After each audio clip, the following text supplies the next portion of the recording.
question. So I feel like one thing that I'm sort of struggling with is like Stata has a fairly standard syntax that like most, although not all of its commands. Let's say sure. Yeah, there are lots of exceptions, but like for a lot of the things that you would want to do. And I feel like here and I think you said this at the beginning, like it seems like there's 5 different ways to do anything that you want to do, and they all have different syntaxes. Yes. It's a good point. So, let's see. Options are always within an argument, right? They're usually just extra things within a function. They're just additional arguments. So, like for example, in Stata, it's usually the syntax is command, var name, if, comma, options, and those options can be like the options vary widely, right? In R, it's very different because not everything's a data set, right? And so that's the big difference between Stata and R and SAS and R for that case, because SAS, you're doing a data step or a proc step, right? Whether a proc step being, you're fitting a model or doing something like that. In Stata, it's the same thing. Either you're doing something with your data set, or maybe you're like estimating a model or something like that. So R is very different. I will say though, constrained to what we've spoken about today, or in this class, the syntax for dplyr, string R, and such are relatively standardized. Okay. Granted, the string functions and the other functions aren't standardized in the same way because they're very different, right? One's to work on data frames or data sets and do operations. String functions are to work on strings. So they're using some of these more, like those packages I think are more standardized, and ggplot too. So I think using ggplot2, dplyr, string R kind of standardizes a lot of those operations off the bat. tidyr, for example, as well. We'll talk about another package, we will talk about another package today called Broom, which tidies up things, it's called. So it kind of tries to standardize things in that domain. So the biggest thing I would say is, or at least some of the biggest jumps that dplyr gets rid of, is when people come from Stata or SAS, they say, well, I can just write my variable name. I don't have to quote it. I don't have to do I don't have to reference what data set if you're in Stata. And before dplyr, you really had to do that with everything, right? So you're making a new column. You do $signs all over the place. You're doing subsetting. You're using bracket notation with quotes. So I'll say dplyr kind of standardized it. So you could just write the word like MPG. You didn't have to put a quote around it. You didn't have to reference the data set. That's already kind of in the function itself. So to answer your question, there is no standardization in a lot of respects. But for the majority of the functions that you're trying to do, there are, right? Because like in Stata, what are you doing? Gen and replace. You're doing sort or gsort. You're doing merging. Those are all within dplyr. Those are all relatively standardized. What else are you doing? You're doing plotting, which we'll talk to in ggplot. So like, graph something in Stata. Even though they have somewhat of a standardized syntax, they don't have that standardized of a syntax. Graph two-way and graph box and graph that kind of stuff. That being said, they do incorporate some ease of use because it knows you're using only one data set at a time. You can incorporate, if statements within your graphs, your graph commands, whereas in R, you would do those data subsetting steps prior to the plot. So it's a different form of operations, and so Stata does allow you to have a lot of added functionality that's kind of like a shorthand, right? So graph two-way if, right? You don't have to like preserve your data, subset your data, plot it, restore it, that kind of stuff. Whereas R, that's kind of the way you would do it. And then, well, we're not even, strings and Stata are garbage, in my opinion. They're not good. Unless you use some of the regular expression functions. So we're not going to get to that. Merging's fine. It does give you some nice things that you kind of have to roll your own in R, right? So underscore merge is a great is a great tool if you're used to it, right? Whereas in R, you'd probably just have to make 2 temporary columns and then do a table yourself to get that underscore merge. But I think by default, it doesn't want to, for example, make new columns in your data set that didn't exist before, whereas Stata is comfortable with that. And again, that's the way it's built. But yeah, no, I agree with you and I share your pain because these are really good packages. Some others are bad, right? They just are like, the argument names don't make any sense, the documentation's not great, and in some respects, although you're kind of sometimes beholden to that if you really want to use that package, on the flip side, that's an indication you may not want to use it. But that's not a comforting answer on the whole.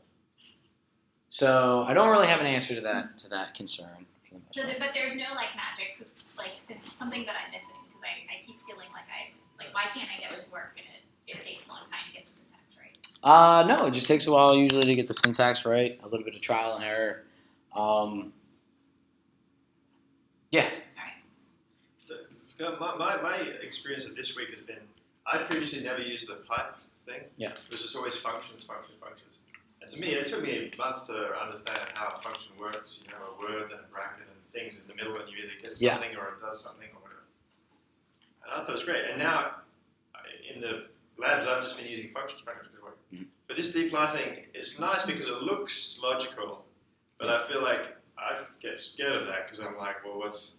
So, anyway. Yeah. Well, I'm just seconding Melinda's comment that there are these various ways to do this, but at the heart, if you can think about what the pipe's actually doing, actually that's kind of just like the function syntax just rewritten. Yeah.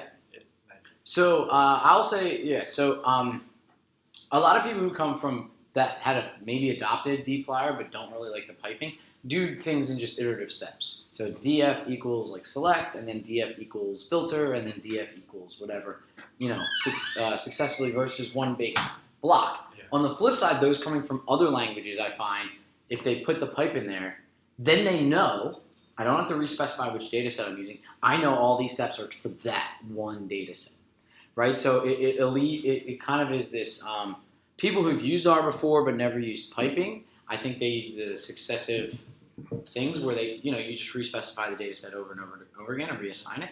Whereas people coming from other languages like the pipe because once you piped it in once, you know that everything you're doing in that code chunk is in reference to that original data set. But the big boys use piping, right? Is that how you'd see things written up?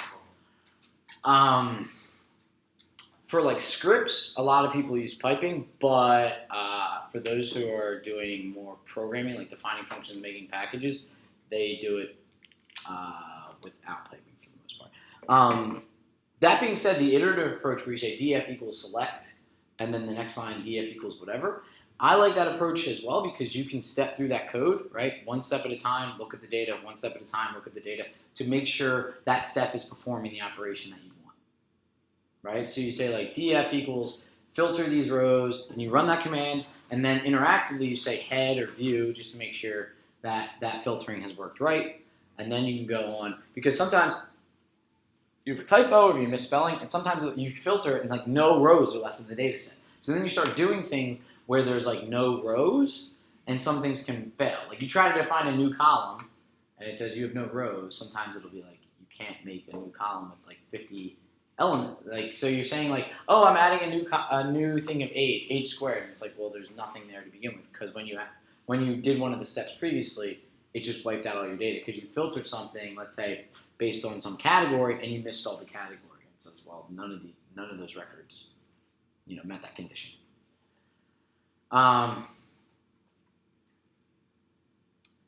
Yeah, so the other thing, let me pose it to you. The last 10 analyses you've done, right, in Stata.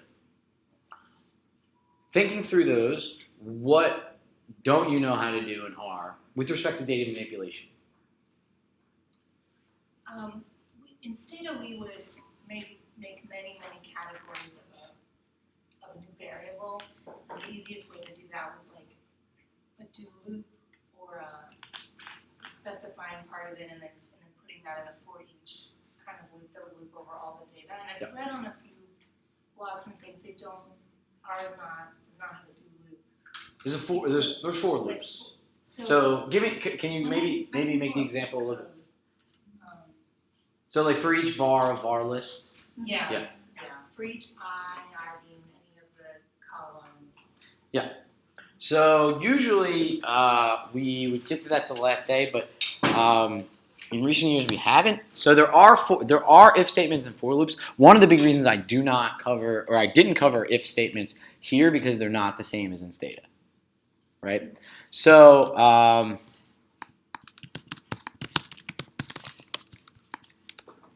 right. So we have these empty cars data set, right? We've talked about this previously, right? So MPG cycle.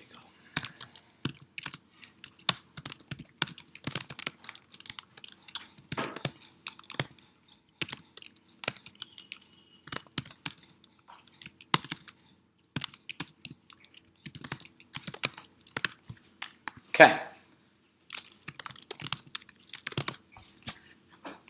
So there's a for loop, right? Pretty much a for each loop in Stata. So for, right, comes up pink, means special, and then you put parentheses, right? It's different. You have to encapsulate this thing in parentheses.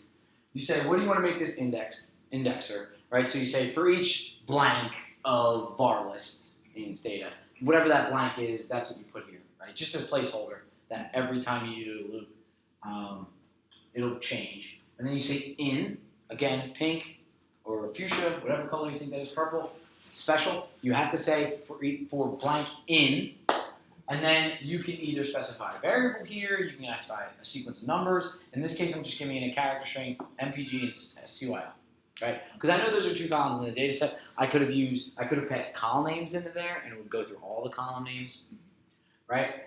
You end it with parentheses, and then you open it with a curly brace. Okay, so that's how you start a for loop. And then whatever you put in the curly brace, it will do for those. Everything it's just going to say iCar, replace that every time. So similarly to the back tick, right tick, iCar is going to change every time.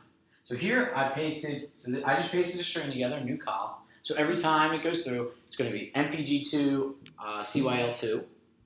And then I use the bracket notation to say this new column, and I set it equal to df iCar, right? This will grab the old column. This will grab df, comma, MPG or df, comma, CYL, squared it, and I added that to the data set. So this is getting more in like standard programming, right? And so then in if statements, I'm going to just copy this. I will post this on the website. So if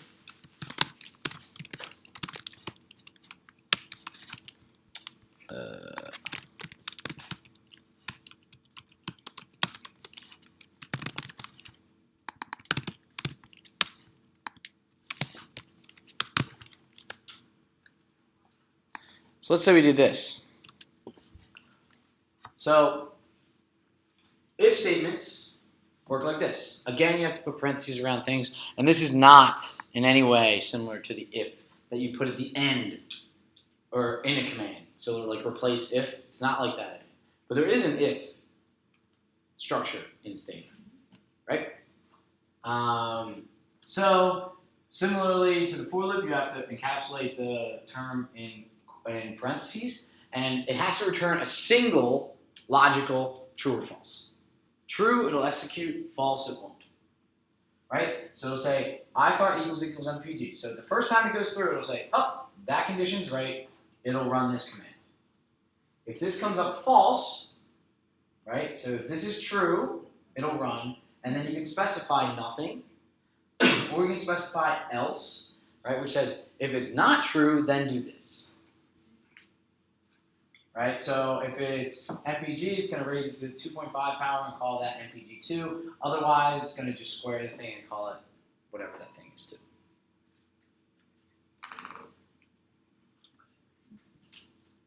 Right, and then I showed you this briefly before.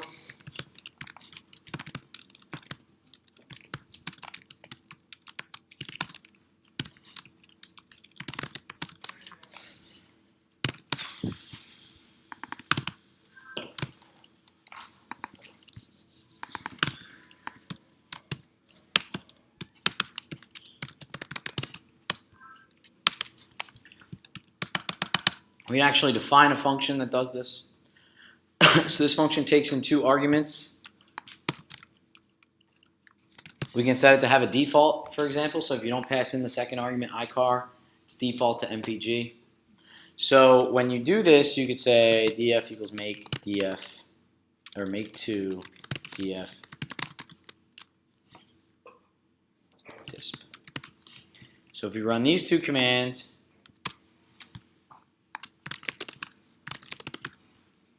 we see disp2 is there. So what is the syntax here? Okay, so you say, what do you want the function name to be? You say it is a function, and then you define the arguments of that function. So you make these up. I can make these whatever I want. If you don't put anything in there, right, then it's usually a required argument, right? You need to put that in there. Otherwise, if you put something in there, it'll use that as a default if icar isn't specified. Just like in all the other functions, right? Like in read underscore CSV, it says skip equals 0. You don't want to skip any lines. That's just a default that's given there. You can do the same thing. Again, you open it with curly braces. You define whatever you want, and you use these things, the things you define in here as your argument. So whatever. And then you can do one of 2 things. I would say the best way to do it is to explicitly say return, or if you don't use the function return, which I think you should, because it says this is what the output's going to be, this is what you're going to get back out from the function. By default, the last thing you put in this function, it'll assume you want to return that. That's not always a great thing to rely on. So I would say functions have really 2 definitions, or sorry, 2 requirements: the word function and something you return. And again, it doesn't work like Stata. It doesn't have like an end. Like it's just encapsulated in these curly braces. Okay.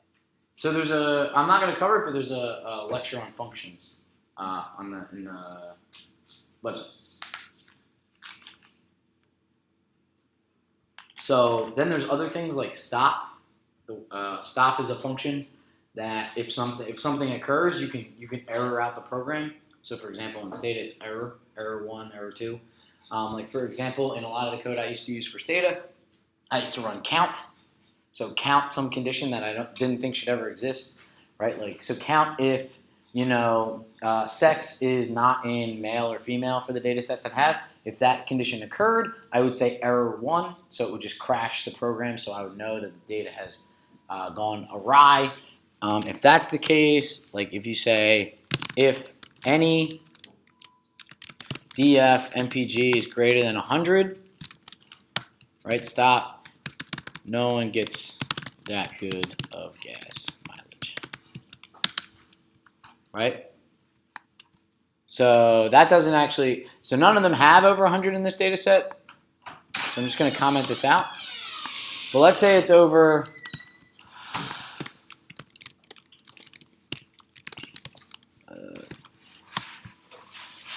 30.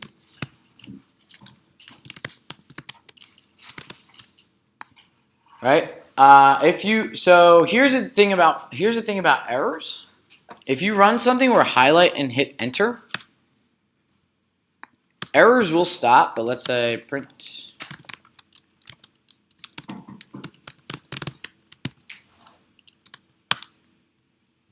So if you highlight everything and hit enter, it's going to run line by line.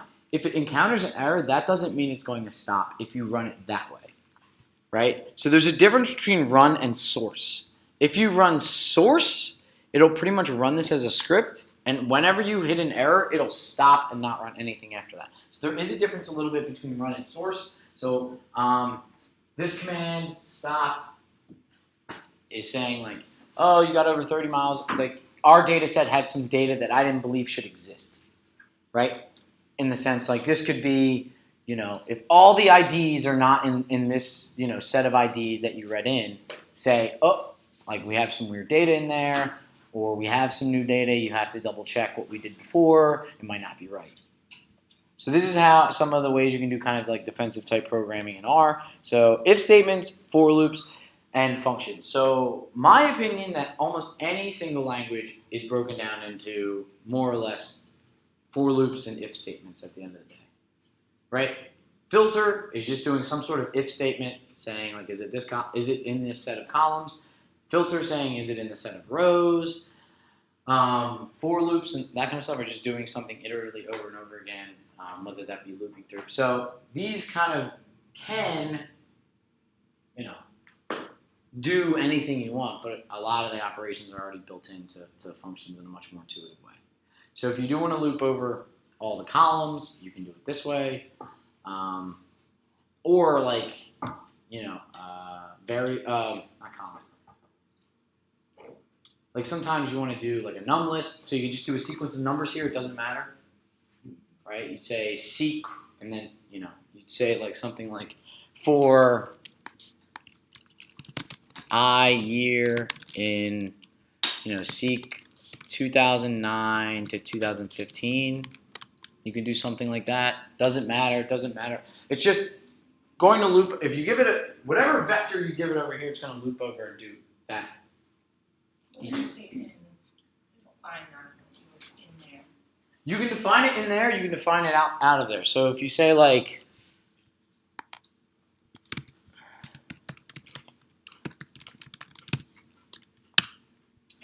okay. So you can say like my years is 2009 to 2015, and then you could put that in the part of the for loop. Right, so just saying, again, R just sees that as a vector. Either you can define it on the fly, you can define it somewhere else. Right? And that's why, like that, for example, when I showed you dput, right? So a lot of times when I'm doing something with data and I got, let's say I got data from someone and I looked at the categories and I cleaned them. From the get-go, I might say, okay, give me the unique categories as long as they're like, less than like 20 or something. Or let's say I did my cleaning operation. Then I might do an if statement to say, if all of this column is in this list, in this lookup table, we're good, keep going. If not, error and be like, some new data came in, you didn't encounter this before, stop and reevaluate your script. Right?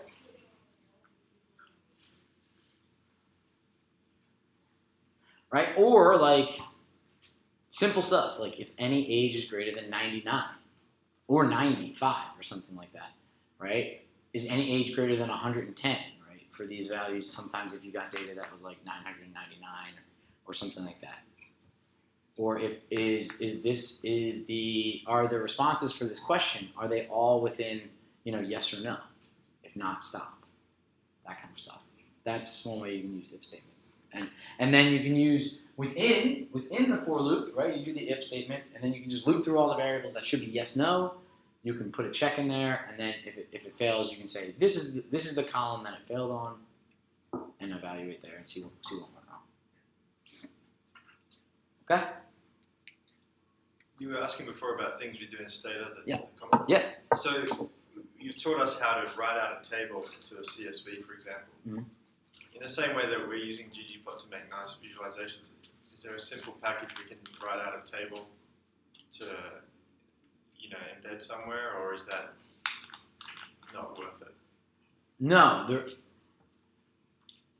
the problem is there's like 50 of them, right? Do you have a nice one? So I would say So we have to use latex.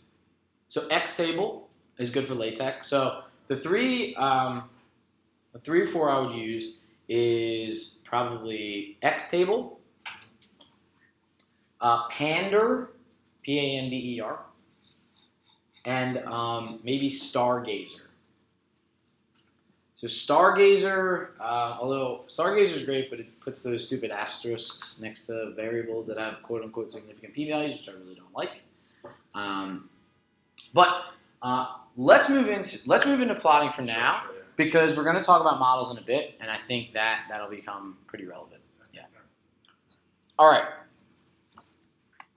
These are all good questions. I just want to make sure we get the stats. All right. We plotted stuff. Plotted some lines. Plotted stuff. Yeah. So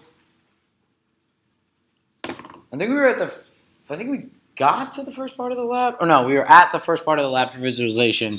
That's where we stopped kind of yesterday.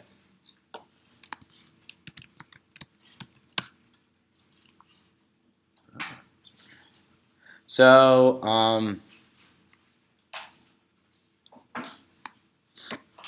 pretty much the entire top of the first lab for visualization is just reading in the data and doing some gathering or spreading. So you can run all those commands to rearrange the data.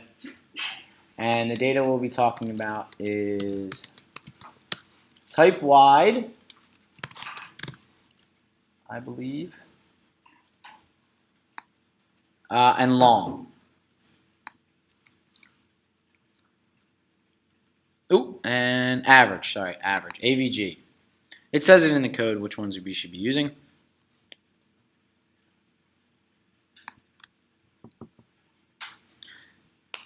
So we're going to plot the average ridership by date, and we're going to color it by the different types of lines.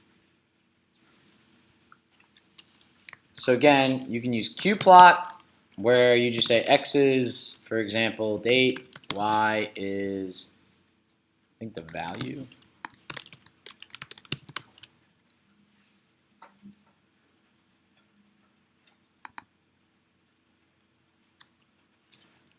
Is that what we call it? Number, sorry.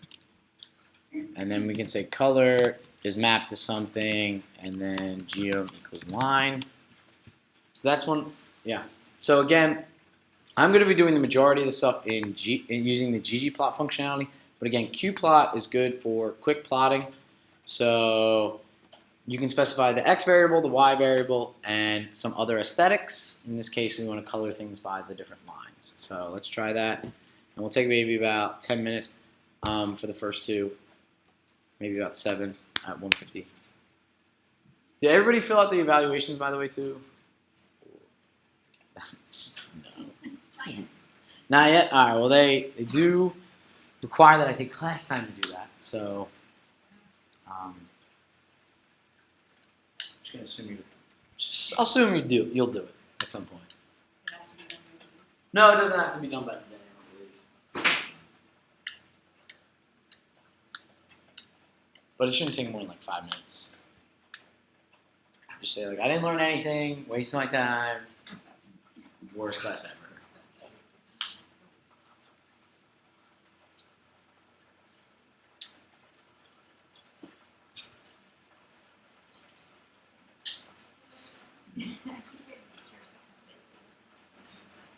Oh, yeah, look up.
I'm doing something different. I'm trying to make these volcano plots. So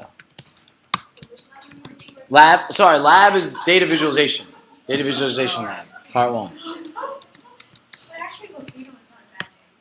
Oh, there's already a volcano plot, sorry.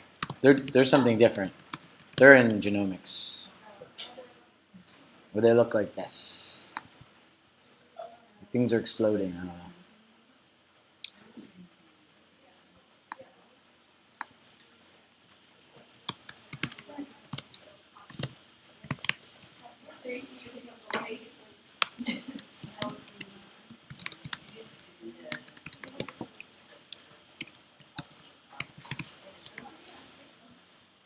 Actually,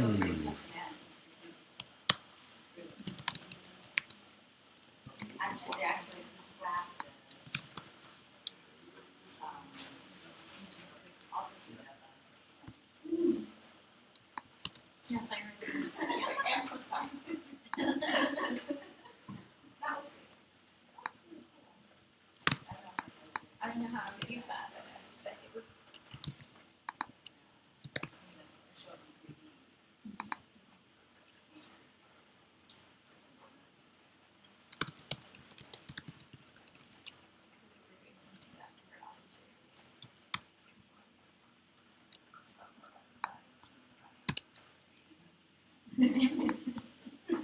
Oh, yeah.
All right. So let's do this. So was this what you were asking about? Is this the type of plot? Left and right stuff? Yes. Okay. We'll get to that. All right. So we're running the data, right? We're using the data set. We have to specify data as average here. The date, the number, color we're going to map to, I think it's line, right? Or type. Is it type or line? So we run that. We get this thing. Right, but this is multiple things, I believe, at average.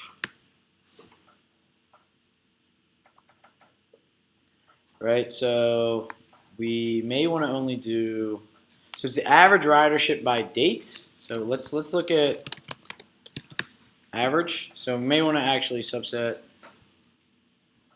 I think type, no, type is just average, okay. So that's okay. So that's one way you can plot the average ridership. Okay, so again, we specify the data set, we specify the x variable, the y variable. We also want to map, we want them separately plotted by some other variable. In this case, the variable is called line. So we map that to color, right? So they're going to be colored by the different types of lines. And we have to specify the different type of geometry because by default, if I don't put this on here, what are we going to get? We're going to get a whole bunch of points. Rather than a line, which is totally fine if that's what you want, but we want them connected by a line. So we say, I want lines here. The other way you could do it is with the ggplot command, where you do the same thing. Just you have to map these different arguments in the aesthetics, AES. And then we say, again, before all the commands here, before you say geom line, that's just saying map out the plot. I want to set the x and the y, maybe some other information about the plot. And then when you say geom line, you're actually plotting something. You're adding another layer to that plot. So what it said was color it by route, color it by day of the week. So we can do the same thing here. I think it's day, right? Let's just do day of the week instead, right? So if we do it by day of the week, so I'll pull up the code, show the code again. The code is exactly the same. The only thing we changed was color was mapped to line that we had before. Now it's mapped to the day of the week. I find this really unintuitive because it's like you're changing the color, but you're really changing the categories, right? You know. So it's not. So it's. Don't think of it as maybe changing the color. It's mapping the color to something. Yeah. Right. Is that, no, I yeah. understand. I just find it. Okay. So what part of that? You'd think of them as your like in Excel, you would call them whatever the other stratifier is, but you know. So like the groups. Yeah, the groups. Yeah. Like groups equals day, and groups equals line. Well, so the reason that is because color is just one of the attributes you can change, right?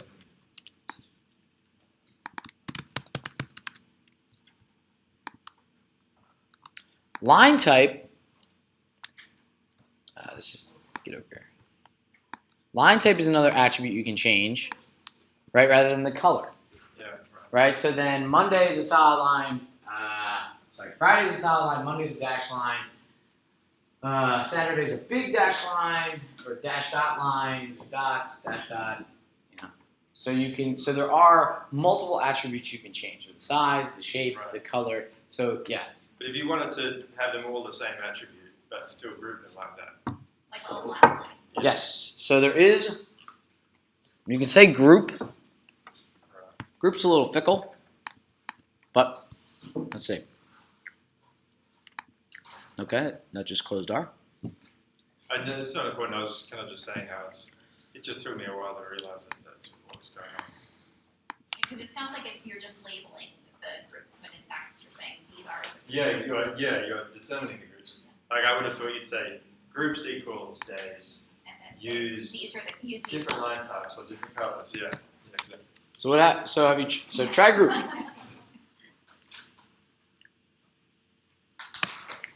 So group will work, but again, it doesn't map it. It says these data is grouped by something, so it will group them together separately.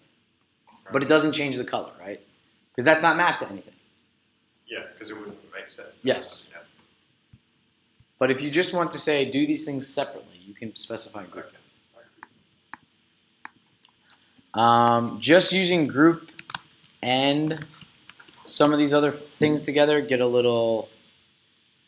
That's usually fine, but sometimes it just gets. Group is a little bit fickle compared to the other ones. Sure. Yeah. All right.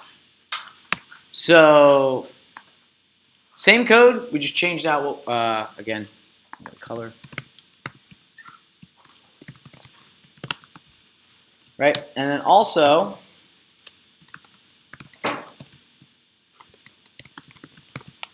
we said let's do the same thing. So again, if I assign that to something, it doesn't automatically plot. It's an ugly plot, but it's the one I asked you to make. So also you can add a smoother to that data, right? So we say geom smooth. The colors match up, right? So the smoother for green represents the data for green, right? Is that like the lowest? This by default, yeah, we'll do lowest. You can specify the method that you want in here. So there are, if you do like LM, it'll do a linear model. So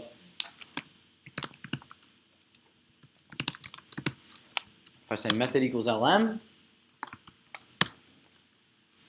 it'll run an estimated linear model.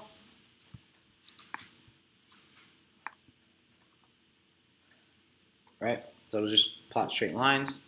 But that's not necessarily that great because the data is probably not very linear. All right. So now we plot it by the day of the week, and we added a smoother to it. So that's our first plot. So we assign this to an output. So now let's say I want to say first plot. We didn't get to this yet. Plus.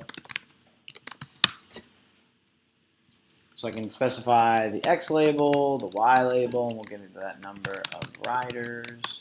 Right, and then I'll start changing attributes about the data set. So you see on the y-axis it says number of riders, on the x-axis it says date with a capital. So like date, like of shuttle, something like that. So we can start now playing around with attributes of this plot. Sorry, question. Yep. Will you be covering today how to add error bars to plots? No, I will not be. Can I ask it? Because that's like my biggest frustration with data is it requires like 10 steps. Is there like an easy way or a package to do it? There's an error bar, geom error bar. So whenever I want to do error bars, more often than not, I go to quick R. So I'm just like, I usually go plot with error bar, ggplot2, and what's it called? Quick R, cookbook R. Sorry. Cookbook R. So cookbook R has recipes, right? So this isn't coming up, but this, let me just look at the cache version. Maybe it's my internet, I don't know. But it shows like, this is the data, all that kind of stuff, and it shows you how to do error bars and all that kind of stuff. So geom, error bar. And if you do calculate confidence intervals and stuff on your own, then you can just start passing this stuff in there because yeah, with data, I don't even know what the recommended way to do. It's like collapse the data and then save it out somewhere and then kind of plot. Like you have to collapse the data into like a data set with like 3 numbers per thing. And, whereas you still can do that. Like for here, it's saying you calculated this confidence interval and it's creating this. You're defining this kind of based on some other data, some other collapsed data. But this is the way. You can do it. So it's relatively painless. Yeah. Can I just start with is everyone this syntax with ggplot, Yep. like adding something and adding something and adding something, be it a line, be it a theme, right? A theme, Yeah. be it a like it seems, again, to me it was really unintuitive, but once I figured it out, but I didn't really understand that. So yeah, ggplot2 or ggplot function just sets like a canvas, right? Yeah. So it's like, make me some sort of plot object. And usually, like you don't even have to define anything off the bat. You don't have to specify X or Y. Usually you just have to say like, what data set are you using? And then you can start adding things to that, right? So it's just saying blank canvas off the bat, and then you're saying, I'm gonna add some lines. So you add geom line. And then that's already, so now that after you've done that, the plot has lines on it. You're like, okay, well, I want a smoother now too, right? So you add that on top of that. You can add as many things as you'd like, but it's just adding layers to the plot. But yes, you don't just add layers, right? That's what I'm calling these geom things, like layers, right? Because they're putting stuff actually on the plot. You also can add different attributes, right? Being, what is the label? What is the X label? What is the Y label? How big is the text? What is the title of the plot, right? What are the limits? The limits of the X-axis, the limits of the Y-axis, right? Those all have specific functions associated with like xlab, ylab, xlim, ylim, ggtitle, and then the other attributes, for example, like the size of the text, we are going to manipulate with this function called theme. Right?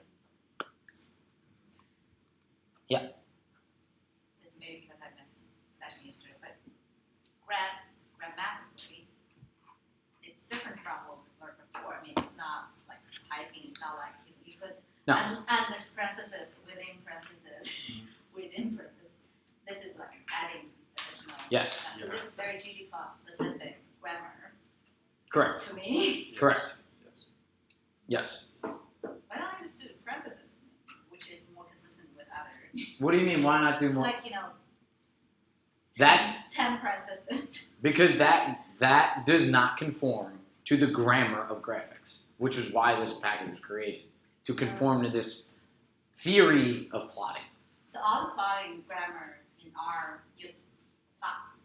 No. ggplot. No. So I mean ggplot. So somebody wrote a book and said this is the grammar of graphics. Like this is like theoretically what you do. So you make a blank canvas and then you start adding layers to it. Yeah. And so Hadley Wickham wrote ggplot. That's grammar of graphics. That's what GG stands for. To say, hey, I really think this is a good theoretical framework for plotting. I'm going to make a system that works with that theory. Right? And so that's what ggplot2. So no, not all are. Almost just ggplot2 does plus stuff. It's nice for editing. Because if you want Yeah, I think slight iterations thinking, over time, it's like you just remove that line or change one of it rather than like counting up how many open parentheses. yeah, I think intuitively it's like typing to me it's very straightforward and adding layer is helpful. Yeah, but I think it's not consistent with the rest of the R. It's not consistent with the other packages, but those other packages aren't. Written by that person. They are actually written by that person. But it's weird because it's not, you're not adding, but you can store it as a variable and then add to it. So Yes. in some ways it doesn't. Yeah. It's like data. It's yeah. Okay, so for example, Because you added your xlab on the right, but you could have added plus as part of the original statement. yeah. So let me put it. Let's do it this way. Yeah, nice. So how about these three lines might make more sense. So G is our plot. We set it to be this blank canvas, ggplot. Then we say, let's add a line. Okay, let's add a smoother. And moreover, we can start doing things like, okay, well we have this plot. So the plot I've defined has not done anything by color. It's going to do this whole, that's the overall data. All the data collapsed. So then you can start saying, all right, well, that baseline data is fine, but now I want to start breaking it out by color, by day. And day I want to be mapped to color. So you can do it that way. And now I said, you know what? I like the line, the type of line, the purple, the blue, or the orange line to be colored. And you do it that way. So, I want to note a few things here. When we did this in this step, we added the line, right? Nothing was broken out by color when we created this, initially, okay? We added a line, we added a smoother. Then later, we said, you know what? Plot stuff by different colors. But, note, there's still only one smoother here. It's because when this stuff was originally done, when it was first done, nothing was broken out by day. So the order in which you add layers matters. So, for example, if from the get-go, we did this,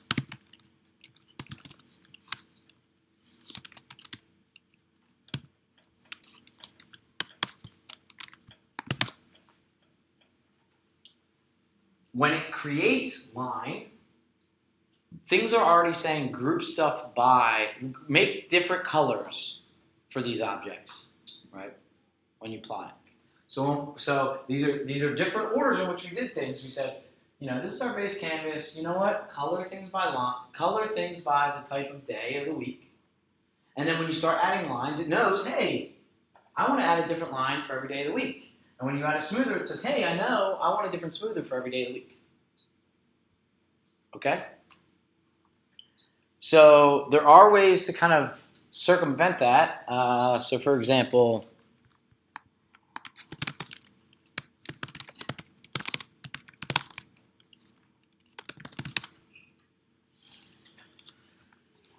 now I want both. So within a geometry that you're adding, within some sort of layer that you're adding, you can override stuff that had already been defined. So here when I say color equals black, what that does is says, if things were grouped by color before, I don't care. So all these are individual smoothers by the day of the week. This is the overall smoother over all the data. Okay, that's what that black line is. So what I'm saying is, although things inherit the aesthetics, inherit the mapping, right? It's saying like, hey, you group stuff by day of the week, everything after that is going to use that, but you can override it in certain things. Because let's say you wanted to do that plus geom line. That's not going to be good. Sorry, no. That probably is the most appropriate. Like if I put geom line color equals black, for example, it's going to cover every single line that we have here, which isn't going to be so great. All right, but at the end of the day, what I'm saying is this might be a more intuitive process. You make a blank canvas with whatever you want to map. You can add other mappings. So AES I didn't exactly cover, but AES is actually another function that is essentially, you add to these aesthetics. Okay? And then you say, okay, add my other layers on top of it. Yeah. So the orange messages sort of give you the hierarchy of the smoothing, right? If you can specify in the smoother directly what you want it to do, but if you don't specify the smoother, it's just going to give you a little message to say what you want. So for example, I'm saying I want a low S smoother. No warnings, no messages and that kind of stuff. But it'll just print out because, so yes. So it printed out two messages because the first smoother used low S. Because each one of these individual when it's broken out, has less than 1,000 points. But when it wanted to do a smoother for the overall population, low S over 1,000 points takes a bit of time. So it says, you know what, I'm going to fit a quick generalized additive model and use that to estimate the smoother. That's why I came up with these two messages. So the default is driven by how many data points you have. Correct. Got it. But you can just specify the method directly. All right, now I was supposed to define this as something because we're going to use it later. First plot, colored by line, no, day of the week, and that. So first plot.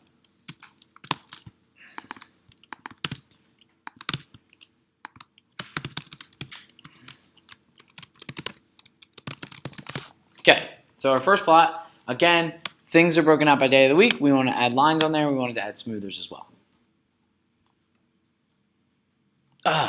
That's why. I was like, this doesn't look like something we made before. So, because I don't read directions very well, it was supposed to be points. So this is what you should be looking at, sorry, not geom line. Something like that. Right? So points instead of lines. That's all. All right, but do these steps at least make sense? You make a blank canvas, you specify the data and the X and the Y, and then you start adding to those things.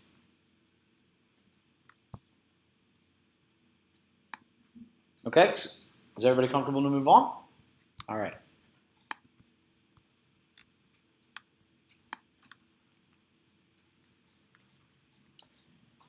All right, so you do still have to know something about the things you're trying to plot, what it expects, what type of aesthetics. So here we say X is year, Y is deaths, geom box plot. So what happened here? So X is the year. So this is child mortality again. So X is the year. It's numeric, right? And so ggplot will do different box plots for each year, but when X is numeric, it won't. It'll just plot one. So what I'm trying to say is, if you get something like this and you expected a different box plot for every single year, what you do is you turn that into a factor. If you pass a character into a ggplot2 function, it will do factor on that, and it'll use alpha numeric kind of ordering, like everything else we talked about, and then it will do the mappings. So like before, do you remember? Not do you remember? I just plotted it. What is the first day of the week? Friday. Why is that? F. I didn't define it as a factor before I passed it in there. So it says, okay, you want things done alphabetically? I can do that. So what it'll do with a character string is it'll run factor on there and run the factor orderings like it would anything else, unless you've passed it in as a factor. And then it'll keep those orderings like we talked about before. Does that make sense? Okay. That's not what I'm looking for. Okay. So if we want an individual box plot for every single year separately, we can turn, even though it is a continuous value in our data set, even though it's numeric, if we say factor on it, it'll make a factor for every single year. We pass that in, we can create a factor on the fly. We do not have to create the factor in our data set. We can just do it here, and then it does a box plot for every single year. Again, over the entire population. I don't know exactly what year this is. We can change the ticks around, but we do see a marked decrease in child mortality over the population, at least with respect to the median.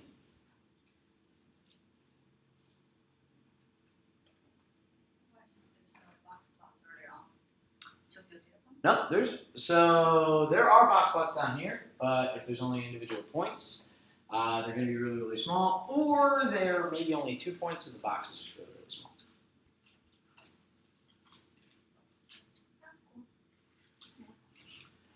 So sometimes when you are plotting data with categorical data, it's fine. You can do, for example, a box plot for every single year. Here, we're only taking years from 1995 to 2000, and we are looking at the box plots of those.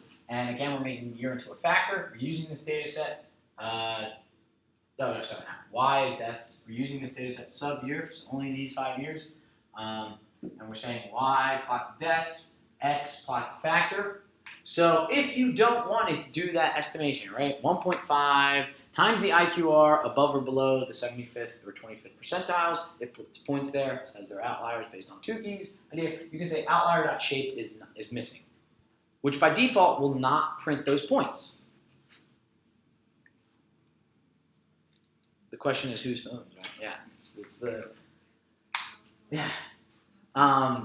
So right here, if you run this command, it'll just show these box and whiskers. It will not put the points.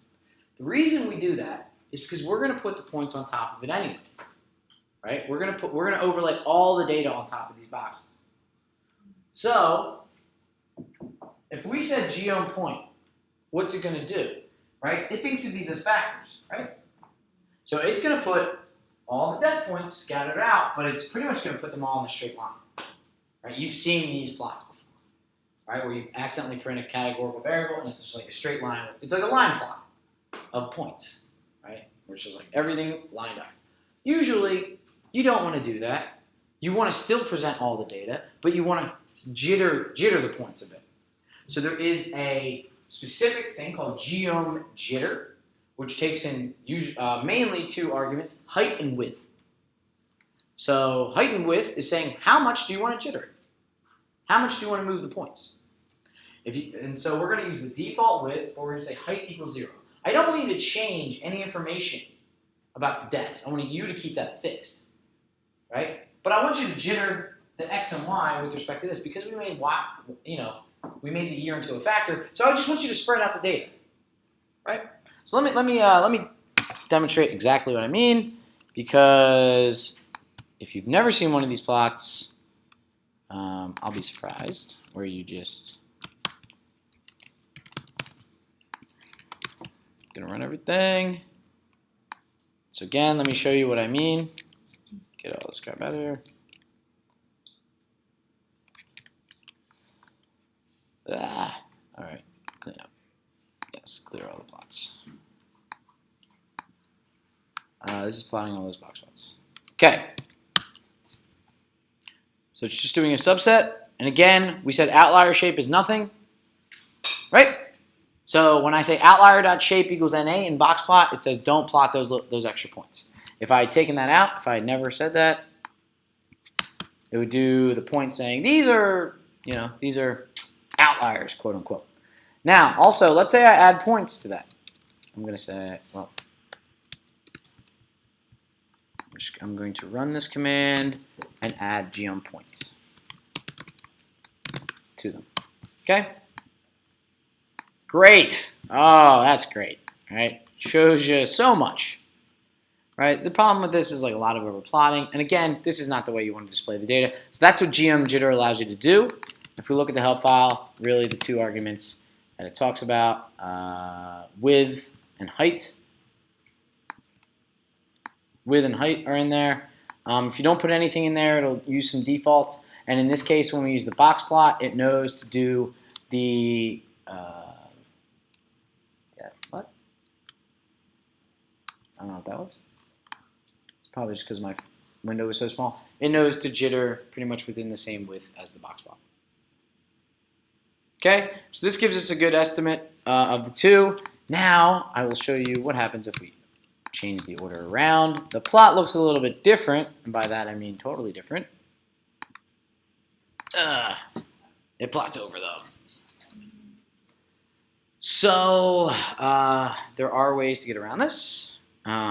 Because by default the fill is white. I think you can say fill equals NA. So you say remove the fill, right? Don't fill it with any color. And now you can see some plots there, but again, it's probably not the best. So color, red, color. I like to say color with a U is color. So if I say that, that's what that means. So you can change it to different colors so you can see kind of what's going on there. So we changed the fill to be missing, and then we changed the color of the box plots to be red. So now we have box plots with all the underlying data so you can get a comprehensive view of what's going on. My co-creator, Andrew Jaffe, really loves these plots. So I try to take out some of the examples. He's like, we have to keep this one. Everybody does this. Okay.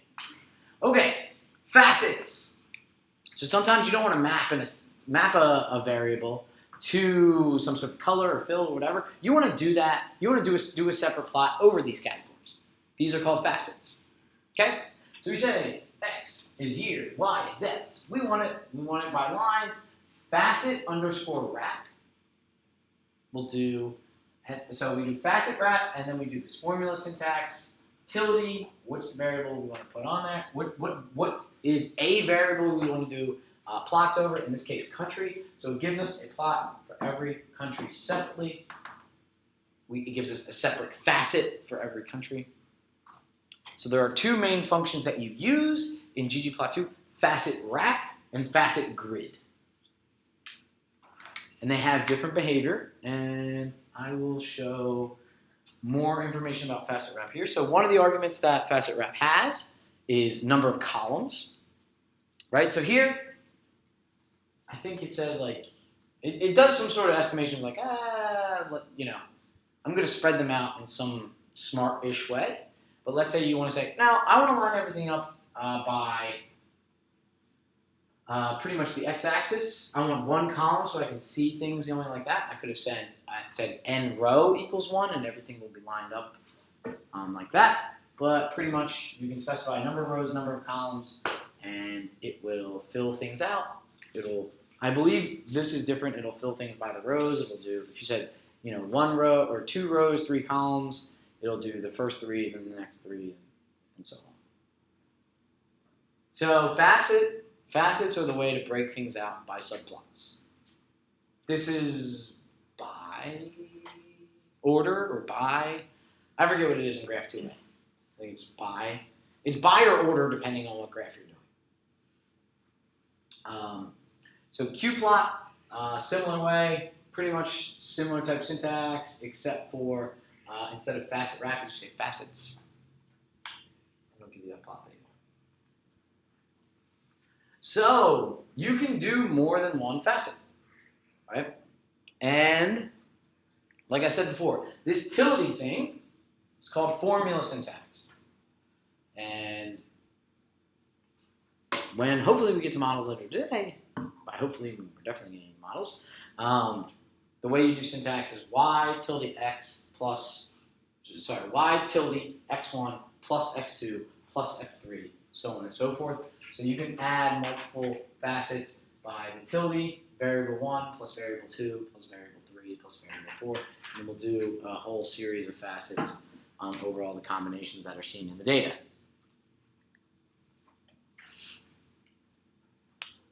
So I'm going to run one last thing. So like I said, there's facet wrap. And I will run the same code for facet grid. And we'll contrast the two. Okay. So facet grid by default does, you know, lines everything up, right? Facet wrap, if we go back, didn't have everything lined up. It tried to do some sort of smart, you know, kind of ordering. And I believe if you really want to do two things, I think facet grid is really good. So let's see if we have anything better for this.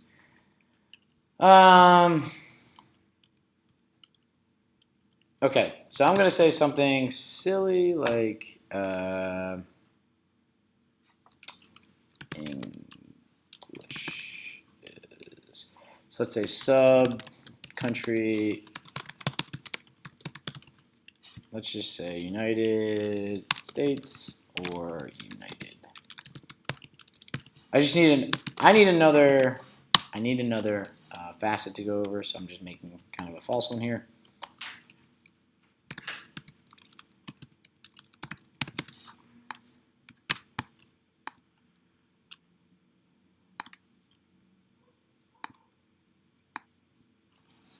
So facet grid will make it so this is kind of a little bit silly because I made it, you know, just binary.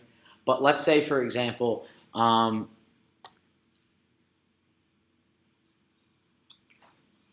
me see if let's do it this way. Do we have the circulator data set? No. Sorry, where's our lab? Lab, we're using circulator data, right? So I'm going to do a plot.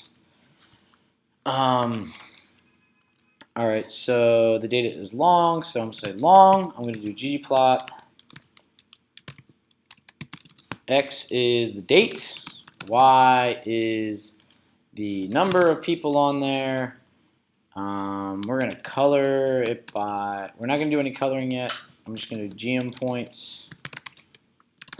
And then I'm going to do a facet grid. So I'm going to separate it, facet grid, line, tilde, type.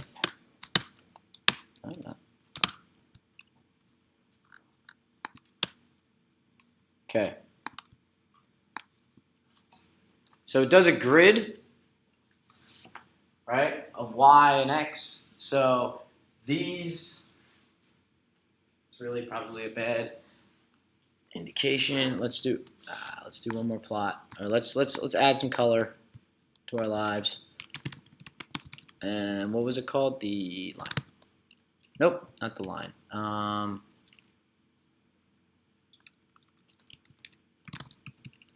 Let's do day. Okay, this will take a minute to render.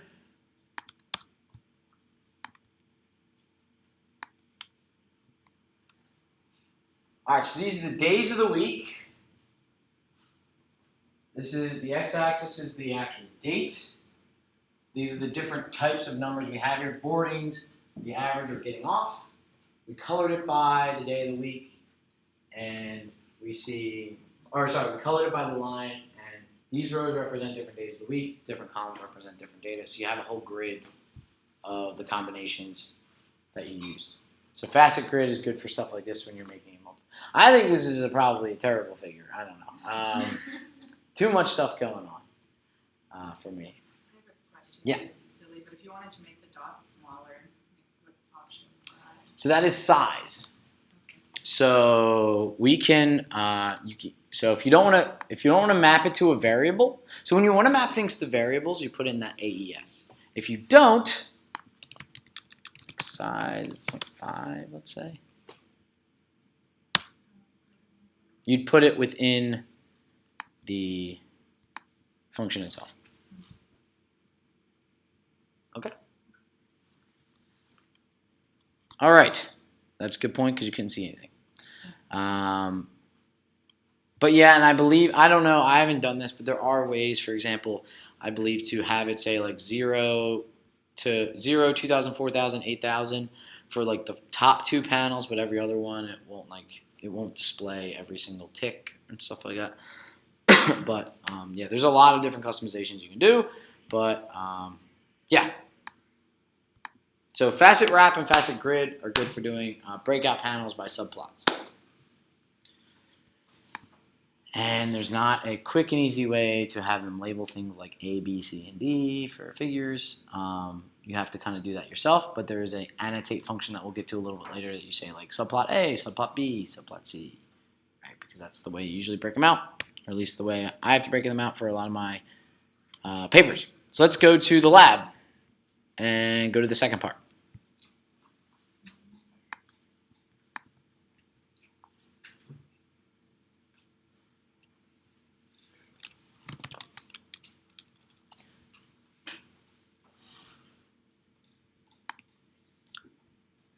Oh, sorry, we didn't even go over number 2, which was important. All right, so if we use, so number 2, right, we had first plot. So all the other, I think all the subsequent questions are telling you to use first plot, right? So in order to manually color the data, all right, we're setting a palette up here.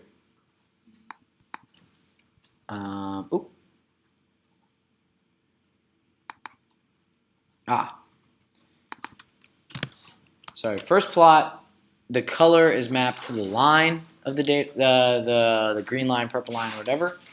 So I accidentally saved it to the day. So when we say, so we can use scale something manual, and that something being one of the aesthetics, scale fill manual, scale size manual, scale line type manual, in this case scale color manual, right? We can change it to color, right? What that does is it says, this is how I want you to color the objects. So by default, when we say, you know, set the color to be the different types of circulator lines, right? It does some sort of default color. So if we want to specify that directly, we say scale color manual, and then we give it the values. And we give it the values in the order of our factor, or of our variable. If it's not a factor, if it's a character, you know that it's going to convert it to a factor, so you have to give the values in that order. So in this case, we know BGOP, right? That's the order they're going to go in. So first one's blue. The second one is the green line, so we're going to call that one dark green. The third line is the orange line, and the fourth one's the purple line. So these are actual colors in R. This is nothing to do with the actual data. So we say, all right, this is the way we want to color it. We pass that in there, and then when we look at the output, where did that go? If we look at the output, now the individual lines are colored by their respective colors, and the banner line we gave it a blue color. Okay? So scale manual allows you to manually manually set some attributes about your data, right? This is different. So scale color manual, we passed in colors. Scale, for example, line type manual, right? Where, you know, one is dash, one is dotted, one is dash dot, that kind of stuff. You would pass in that as the values. Fill, on the other hand, still takes in colors. You could pass in like fill green, fill blue, that kind of stuff. And so different types of geometry, different types of objects have different attributes. So a box plot has both color and fill. Color is the color of the lines of the box. Fill is the inside of the box, what you actually fill with that color. By default, it's white, for example. Yeah. Can you go back to your code? Yes. I got an error that insufficient value in manual 7 needed only for Correct. So when I actually ran the code before, when I showed the code up here, it was colored by day of the week. That was wrong. So first plot, when we do the subsequent code, it's supposed to be colored by the circulator line. But what happened was, it says, okay, I want to color things, you know, these 4 colors. And it says, well, you passed in day of the week. Yeah, that's got 7 different levels. You didn't sufficiently give enough colors to fill that. So it's kind of good you got that error, and that's what that means, right? If we had specified the factors previously, then we know the exact order it was already going to be given in. So if we factored, you know, the banner line first, green, then orange, blue, we just put in the order in which the factors. All right, so let's work on 3 and 4.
All right, so let's plot the average ridership by date with one panel per route, right? So we're gonna use I'm gonna use facet wrap here. So again, we're just gonna take the first plot object that we created before. We're gonna say facet wrap online, and let's see what we come out with. So they're still colored, still have smoothers. We just see that the data is broken out by the 4 different panels here. There are some options with respect to the scales. All right, so by default, what it does is every single panel has the exact same X and Y limits and axes, which I think is usually what you want. In the base R graphics, in order to do this, you have to do a lot more like manual work. You have to find like the max and the min for every single separate panel. But if you say scales, so scales have 4 options. Either it's fixed, which is default, free, which means the X and the Y axes can vary freely across the different panels, free X, free underscore X, or free underscore Y. So in this case, I'm going to say keep the Y-axis fixed across all my panels, but allow the X-axis to vary. So the Y-axis has to be exactly the same. It goes from 0 to 8,000, no matter what data is in here. But I allowed the X-axis to change for each separate panel. Note, when you didn't do this, it didn't have any ticks here because they all meant the same thing. Now that you've done that, it allows you to show different time ranges for each different panel. That's maybe more appropriate because some of these other lines were not in operation as when other ones were, but on that same token, you lose comparability across the X-axis. Okay, so that's the scales argument of facet wrap. Or in this case, I said it was free. And although before, when I said generate a smoother and make the color black, it did it for the entire population, right? Before we started doing faceting, I showed you a way to overlay on top of everything a smoother over all the data. If you do that here, after you run the faceting command, that will still work, but it's not now. It's now a smoother for all the data within each facet. So what I'm saying is, if I go to zoom, before it was kind of really hard to see the smooth lines because they're the same color as the points. But now each facet gets a smoother separately. So what I'm trying to say is that this command, where you set the color to be black, before we had done any facets, was going to say, hey, disregard any color grouping that we had done before and just do a smoother, which meant do a smoother over all the data because there was only one big panel. Now we've added facets to the plot. So although we add this, it doesn't do a population smoother. It does a smoother within each facet separately. Which is exactly, by the way, when we break this out, this is exactly the same plot with the same exact smoother as this one. The only difference is this new black line smoother is overplotted here. Because when you zoom in, you can see there's a line there, but they're the exact same. It's the exact same color as the point, so it's kind of hard to see.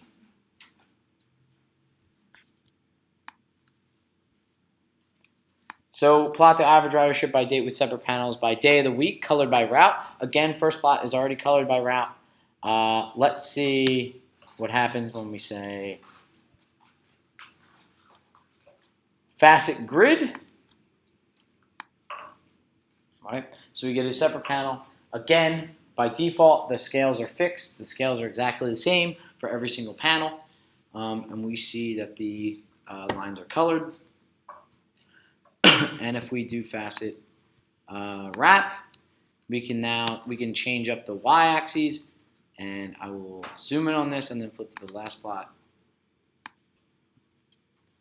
We see 8,000, 6,000, 8,000, 6,000, 5,000, 6,000. So for example, the axes are now, the axes of the y-axis varies by each panel. So the scales argument is what allows us to do that. But again, the x-axis is exactly the same for all the panels, so it allows some comparability.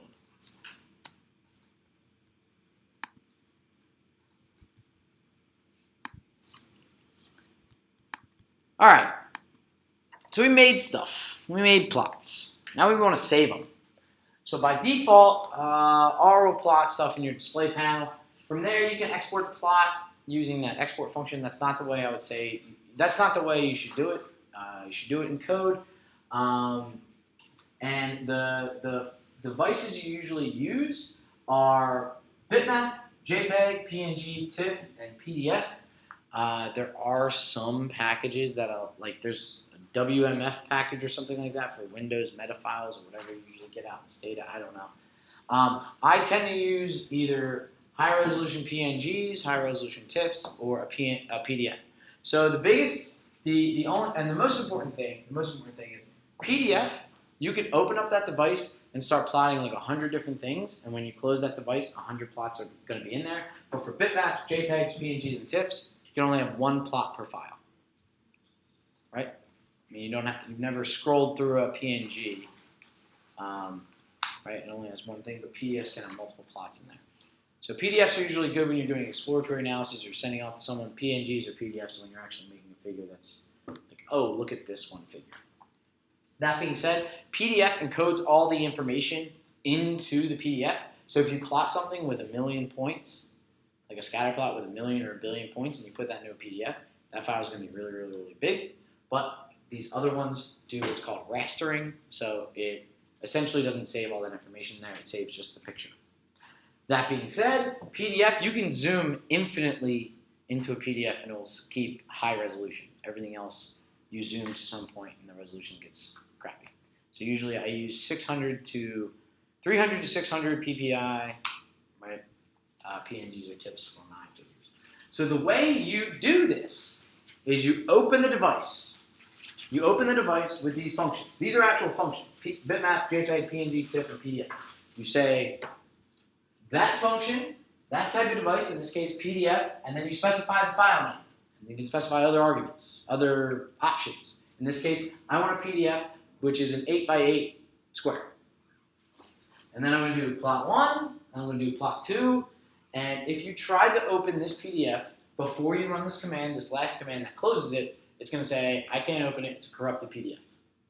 Because it opens the device and it's still dumping stuff, right? Dumping plots, and at the end, it essentially adds some information at the end of it that says, this is the end of the PDF, you're good.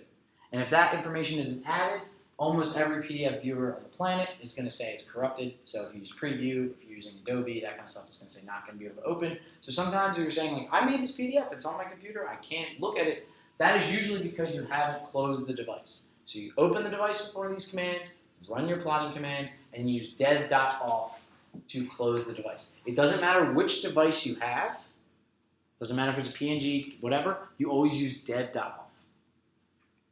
Also, if you've opened a PDF for a device, for example, and you plotted and thought you turned it off, and then you start doing stuff interactive, and you go to plot stuff, and nothing starts coming up in your viewer in RStudio, that is likely because you have an open device somewhere. You accidentally opened up a PDF, something errored, and it didn't close properly. You just run dev.off, and then run your plotting commands. It should pop up again. This is your graph export in R. For the most part, I believe, you can look. So if you run, so on everybody's machine, run this command, capabilities. If you run capabilities, that will tell you the types of things you can create. JPEGs, PNGs, TIFF, true. Cairo is a different type. Yeah, all that other stuff is kind of irrelevant. But it's just saying, these are the devices that, you can make a JPEG, a PNG, or a TIFF. If you have that as false as any of them, you might have to reinstall R or rebuild R. Not a big deal. Almost everybody should have true for everything. No? What can you not make? Aqua and X11. Oh, no. So I'm just saying those three. Oh, JPEG, sorry. PNG, TIFF, or bitmap, that kind of stuff. No. Don't worry about that other stuff. No. That's for other stuff. Okay. So again, open device, make plot, close device. That's the order of operations. Yes. So when you open any of the device, you won't be able to see the actual graph until you. Correct. So the lovely thing about ggplot is that you can save that as an object, and then you just print it out on your screen without having to copy and paste an entire huge block of code. Right? So like for example, here, Q is this plot that we made before, right? The depths, we changed the, so I'm introducing some new functions here. XLab, the X label, the title of the X-axis. YLab, the title for the Y-axis. GG title for the title of the graph. One of the arguments in there, you can add a subtitle. It is not the function title. Title is a different function within R. That was created that's base R from well long ago. So you have to use GG title. And once we've done this, when we assigned it, remember, nothing gets printed, nothing gets evaluated, nothing gets done until we actually write out the thing. Or explicitly write print, parentheses, that thing. Then when we do that, we get the plot. Okay, so YLab, XLab, labels. GG title for a title. Now we got this thing Q. We say PNG, open up me a PNG, what we call depths over time. I want to print that out, right? So again, if you print a ggplot2 object, it plots it. You say dev.off. There should be a file on your computer named depths over time, and that's what I'm doing here. File.exists is just a function in R that determines is a file on your computer or not, and if you give it a path, in this case it comes up true, so it says yes indeed you did make this file. Okay? That could be TIFF, that could be bitmap, whatever your heart desires with respect to those functions, or whatever the journal requires. This allows you to make high resolution TIFFs or PNGs, usually needed for publication. So, the overall specification for how your plot looks is the plot's theme. There are a series of different themes. One of them that's very popular is theme_BW, black and white. It doesn't do exactly what you think it do. You can still add color to it. It's not S2 mono or chromo. I don't know. I forget. But there is a way in Stata to say like black and white only. Right? Not many people use it necessarily, but black and white does theme BW does a little bit different things. Right? Look at this plot. Look at the background grid. Gray, white stuff. This, it has a white background. It still has grid lines, but they're a different color. They are gray. Everything else is not. Everything about the labeling, all that kind of stuff is exactly the same. We just changed some of the overall aesthetics of the plot. So if you look up theme, theme, those are it will show you a lot of the different themes for the economist and that kind of stuff. There's like a theme economist or something like that. I don't know why everybody really wants to publish in that journal. I don't know if anyone have ever published in The Economist, but I'm sure it's a good economics journal, but it always seems like It's a magazine. It's a magazine? Okay. Well, I'm just saying, everyone's always like, well, we have a theme for the magazine, and I'm like, all right, but I've never seen anyone publish it. But, okay, maybe they're nice defaults. So you can see some of the things in here. So theme gray, again, with spellings. Light, dark, minimal, classic, and void deletes pretty much most of the things on there. You can specify a base size with respect to the size of the text. You can do that all explicitly, and we'll get to that in a minute. By a minute, I mean 25 seconds. So, theme BW is a type of theme. The overall function of theme allows you to change more or less anything about the plot. Anything that's not with respect to the data, right? So, text. We have to specify it in this strange way. We say it's this element text, and if we'll look at the help file for element text in a minute. We say the size is 12. So that's saying text, the default in this plot, text size is 12 point. Then we can change the title and say, the size of titles is 20. And I mean that by the overall main title, the X and Y labels. Those are titles, right? So that's why these are bigger than everything else. So we can change some defaults here. So we can, and if you look at the help file for theme, there is like 20 to 30 different things you can specify. You can get into the nitty gritty where the x-axis has a size of 12.5. This has a size of 14. The legend has a size of like 16.2. So you can tweak it to be however you want visually. So I was at least, I don't know about taught is the right word. Someone said, this is my opinion, but I think it's the right way, so you should do it this way with respect to legends. Legends should be part of the plot. They should be inside the plot. That is the recommendation I've always gotten, because usually, almost I'd say 70% of the time, usually have white space within some sort of plot where the legend could go. So what I'm saying is, this is a whole bunch of empty space that doesn't necessarily add to the plot.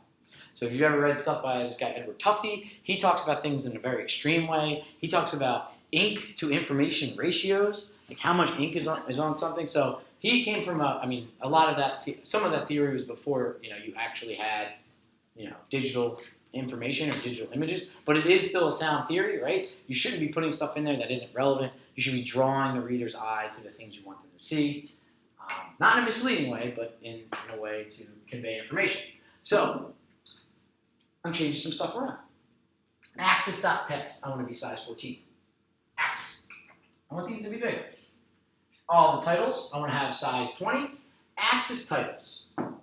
Those are going to be a little bit smaller than the overall title, 16. So, if I just said title and didn't put this in there, axis titles inherit from the overall title. So we said title equals 20, all the titles are 20.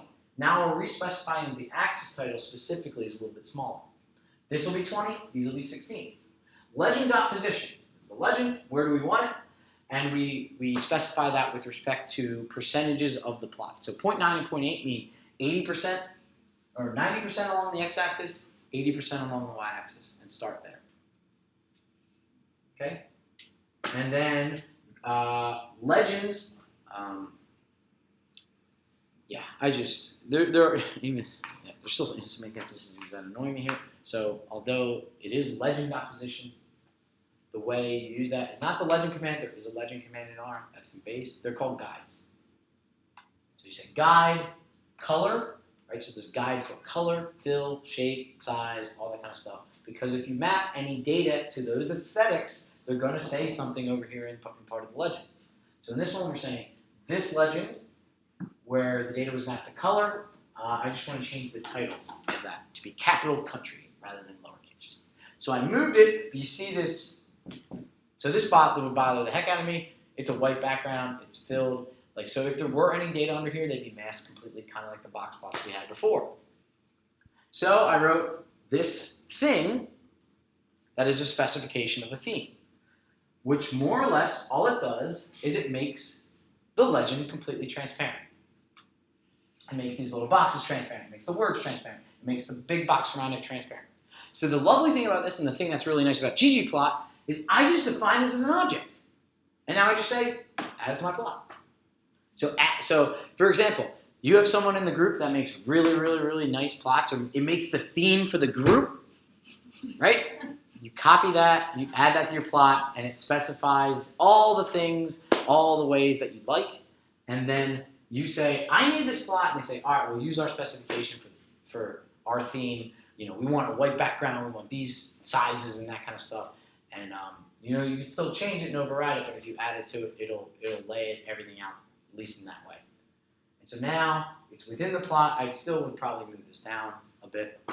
Yes? Is transparent the same as NA?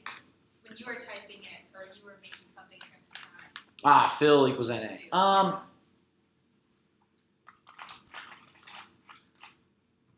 That may be the case. It's not a pressing question. I think this might be. I think this might be specific to legend. But when you are using geom, right, you can put things to be NAs. Like when you're like plotting layers and stuff like that. You can specify color or fill or that stuff to be missing, and it'll treat it as, I think, like nothing or transparent depending on what you're doing. Okay. Yes. Can you go back one slide? Mhm. So when you specify the legend position, does that mean it's the center point of that whole square? I believe so. But then you have to have a good sense of how big is the square. Yeah, you move it around. Yeah, I mean, yeah. Yeah. Another 5 minutes. Yeah. Do you know if there's an option for labeling the lines directly rather than having a legend? Like it's like writing Afghanistan kind of like next to the red line. Like right here? Yeah. So, no. We will get to that though. So there's a way to annotate. Okay. Why is it like never? Okay, it's like never. Geom annotate is the function annotate is the function we're looking for. Maybe I don't actually have it. So annotate is the function you're looking for. So that you do have to specify like x and y coordinates, for example. But because annotate, let's go back just so we're gonna jump over to the lab. Maybe we're gonna do a little bit more examples in a minute. But if you look up the annotate function,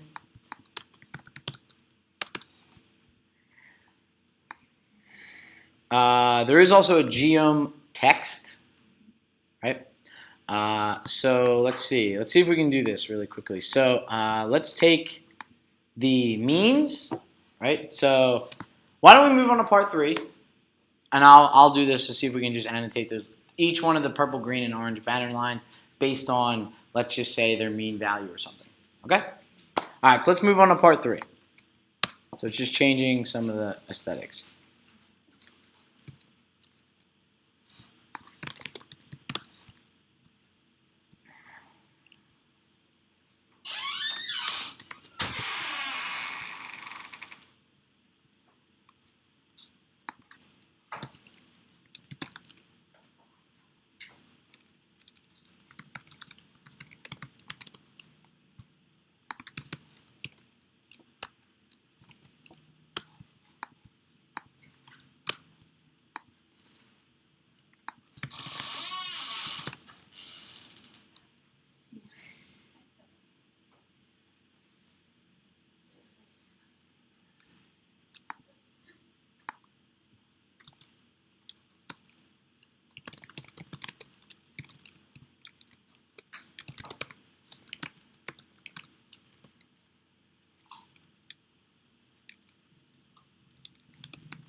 So something like this? Yeah. Okay. Yeah, we'll get to that.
especially if you have a lot of things, and you can like if the colors aren't super distinct. This is Steve just writing.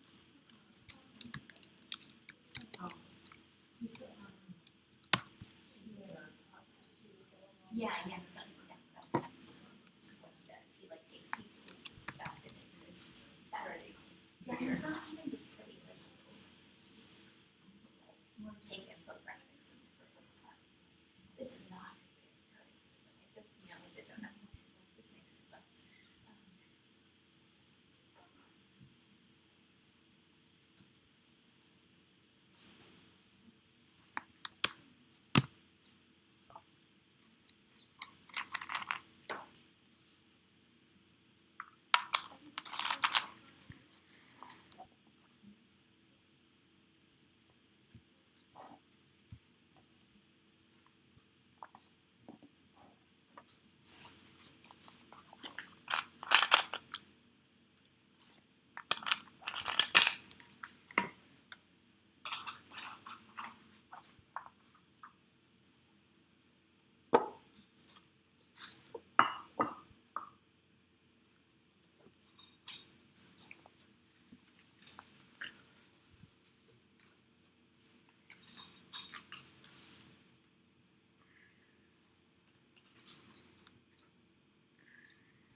Keep it far away from me. You don't want to. You've had 3 times already this year. Not me. Dory doesn't think I was character. Why is that? Why is Oh, I don't know why that was Chris Baxter. I just This one, We're not getting oh,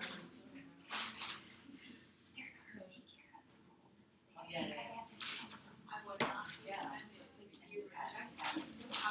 I didn't have it. She had it this year. I think the last 6 months.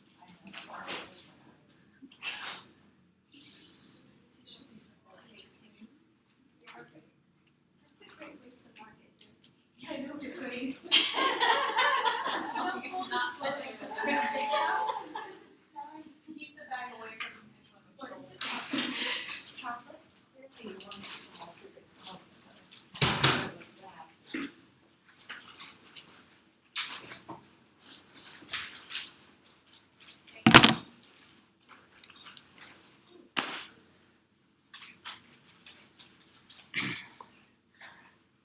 So do you guys want to go over these, or do you want to take a few more minutes?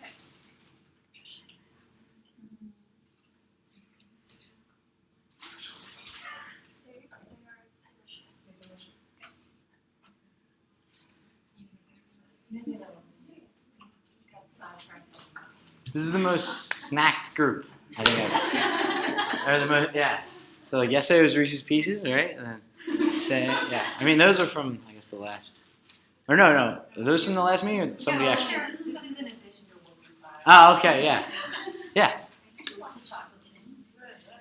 And we don't even have Victorian here. I know, I was gonna say this is not, this is like low. We have a colony who brings in snacks for like every Ah. hour.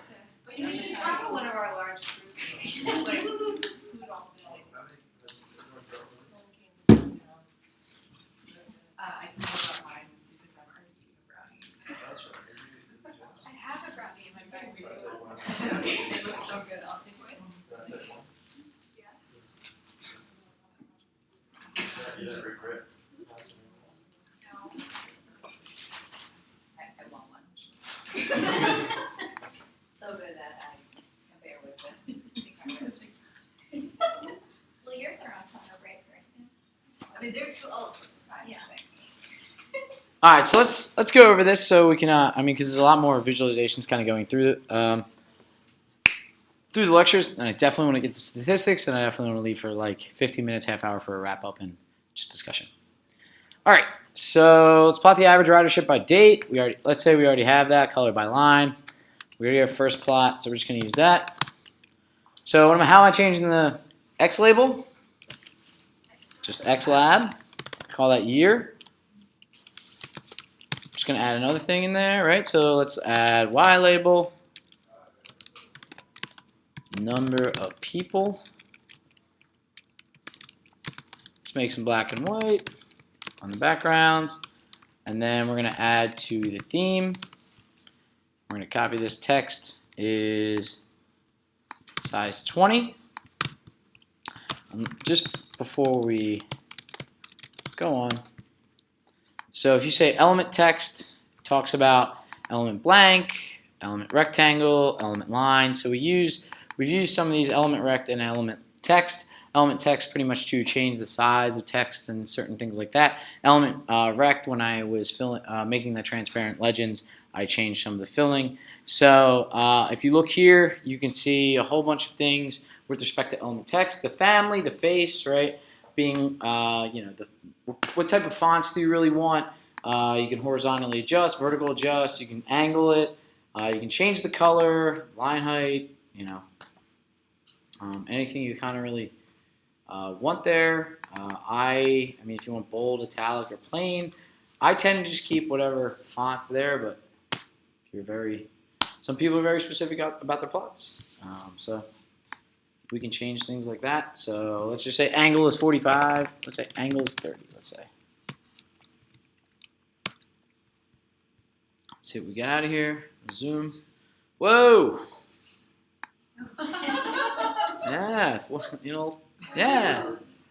It's one more angle. But it's, yeah. So don't do that. Just like It doesn't apply to the Everything is Y lab. the Y lab's already angled. Y title. Yeah, don't do that. But if we wanted to do it, and just don't. You can change the axis. You can be specific and change just the axis, right? So you see the title text is the same, but now these are angled, right? Because again, when we say text, it means it inherits anything that's text. So we want to be more specific. Usually, we can change that. Again, don't do this. This specifically. Yeah, that's just bad. But you can, for example, do that in the legend. I tend to not. But okay, everything turns super, super big because again, text is inherited overall. Oh crap, I forgot to change that back. It's like, why is the axis so big and nothing else? So the titles, the axis, all that kind of stuff is really, really big. Again, my general rule, assume everyone's blind. or at least very, very visually impaired. So make axes as big as you can so that they're readable, especially on screens like this.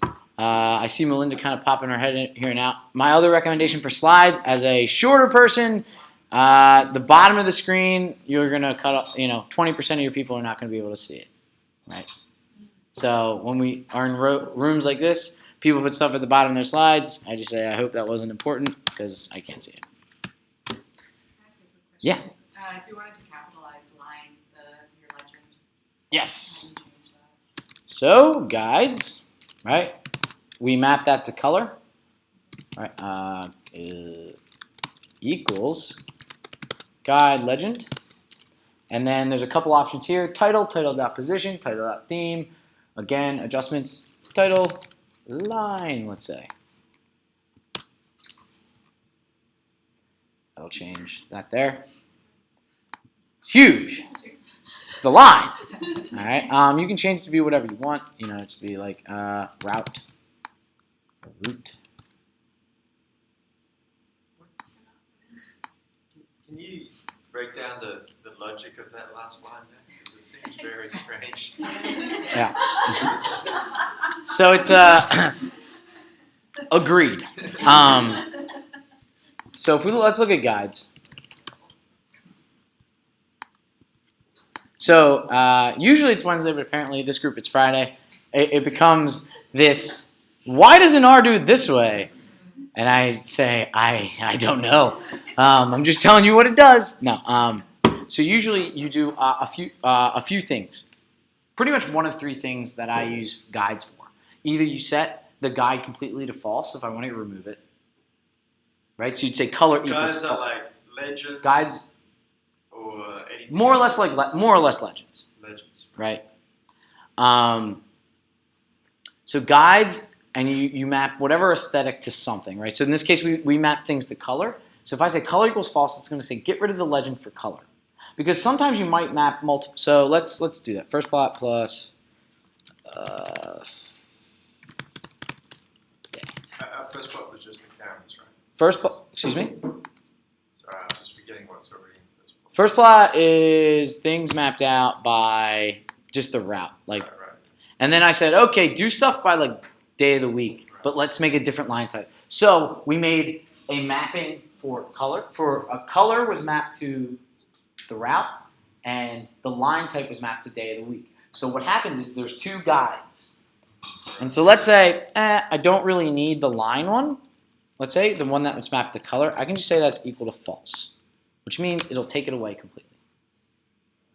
So it'll still put the legend up for that. So either you map, I'm going to take this out because that is it's more confusing. So you can either say color equals false or like whatever aesthetic equals false, or you use guide underscore legend. And the only third option that I really ever use guides for is when you're using a continuous mapping, right? So like let's say something is not just discrete like banner route. It's not a factor. You're mapping to something that's like from 0 to 100 or something. That is usually given by a color bar. And so in order to customize that, let me go back to guides. It says guides, so list of name. So the thing I'll say is, I think it's a really good package, but sometimes I believe the help is written for a high-end user, and I don't think that's really helpful to a lot of people. So it says pretty much it can either be a string or a call to a guide function. So more or less, I say color equals false, or fill equals false, or whatever legend I want to get rid of. I would set it to be false. Otherwise, if it's mapped to a continuous variable, I'll use color bar. If it's mapped to a discrete variable, I'll use legend. Guide legend. So in this case, so those are really pretty much the three things you can say in guides. Either false straight up, color equals this if it's mapped to something that is discrete, or color equals guide, legend, or color bar. And even if there's only one guide, you still have to specify it like that? Yes. So you would never. Well, one. Yeah. These are 3 different options. You would never specify these together. Sure. Just to be clear. But yeah, no. If there's only one, it's still you still say which one. It still uses guides. It doesn't just say like You could just use color equals translation by itself, No, it has to be named. within the guides. Yes. Yeah, okay. All right. So I agree. So that's kind of the logic behind it, is to make it to make guides a bit of a flexible option. But I agree, it's a little bit confusing. It might not be the most straightforward. Similarly with text and some of these things. Like, why do you have to say it's an element text? Because there are additional options. Because you don't just want to set usually one. You have multiple attributes of text you might want to change, like the font, the size, all that kind of stuff. Therefore, you have to kind of encapsulate them into these other functions.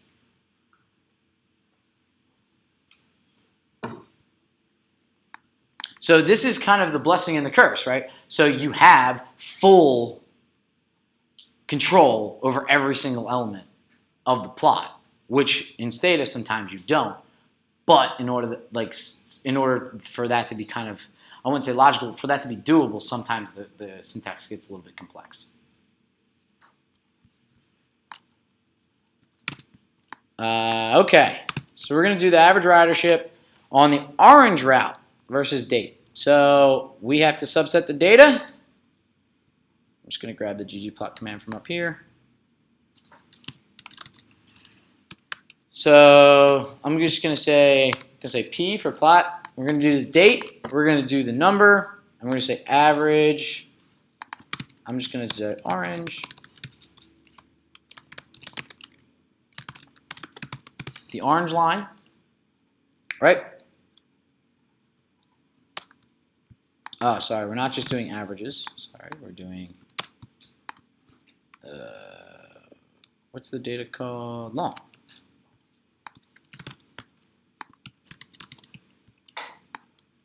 Oh, filter, not select. So I filtered the rows, which are just the orange line, right?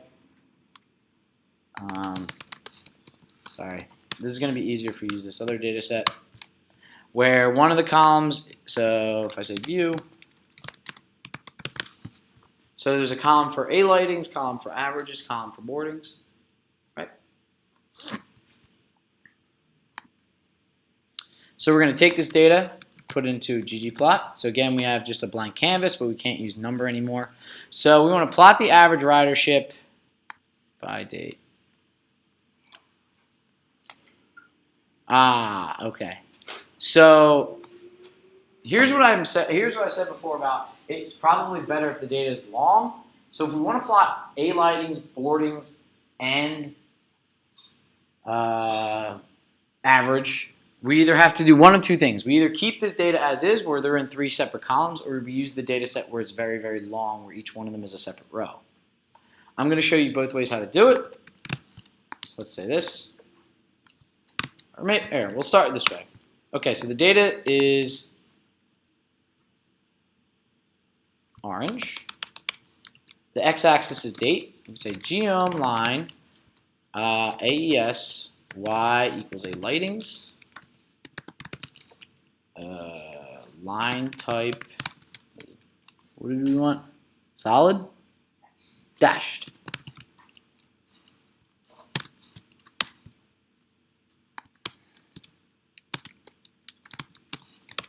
I'm going to do it this way. P equals P. And do this in order. Okay, so we just made a blank canvas. Then we do the, what? I didn't reassign it, so it just plotted.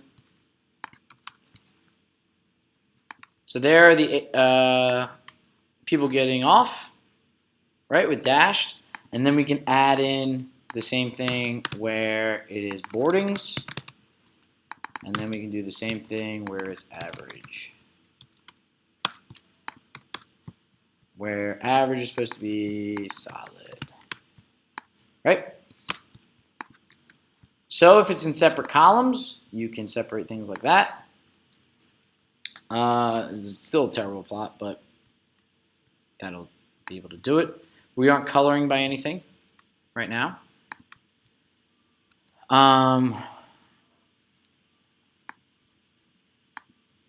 The line color should be orange, so we could say color equals orange overall. So I believe that should work. In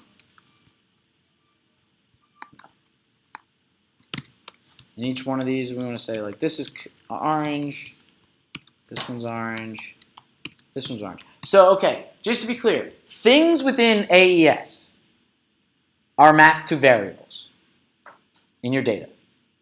They are mappings from variables to some sort of data. Sorry, variables in your data set to some sort of aesthetic.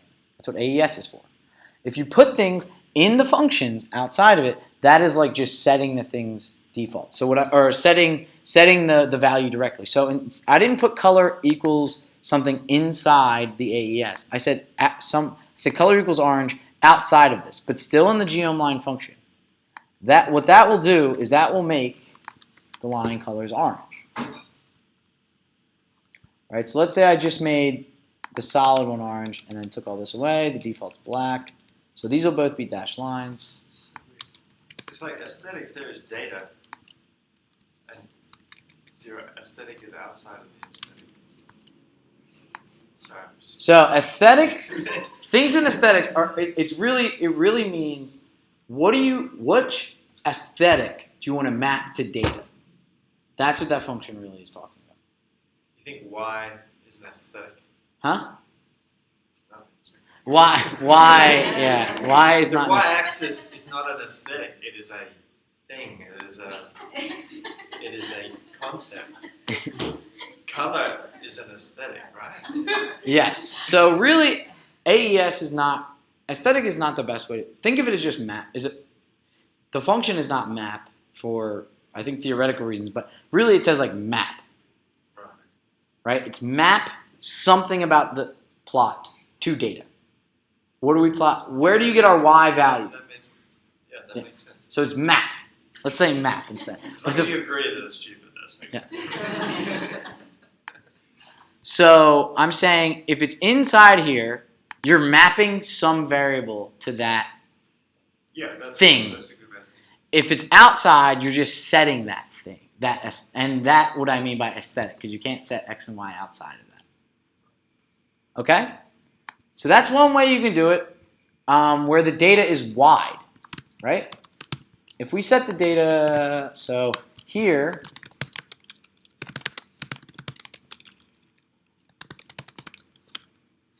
right, the data is long. We have each day, we have a row for boardings, a row for A lightings, a row for average. We can do this in a different way. So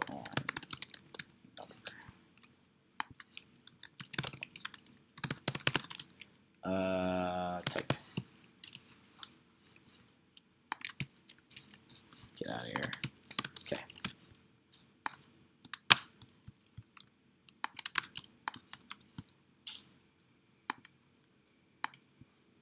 So now line type is a different aesthetic. So we map that to the variable.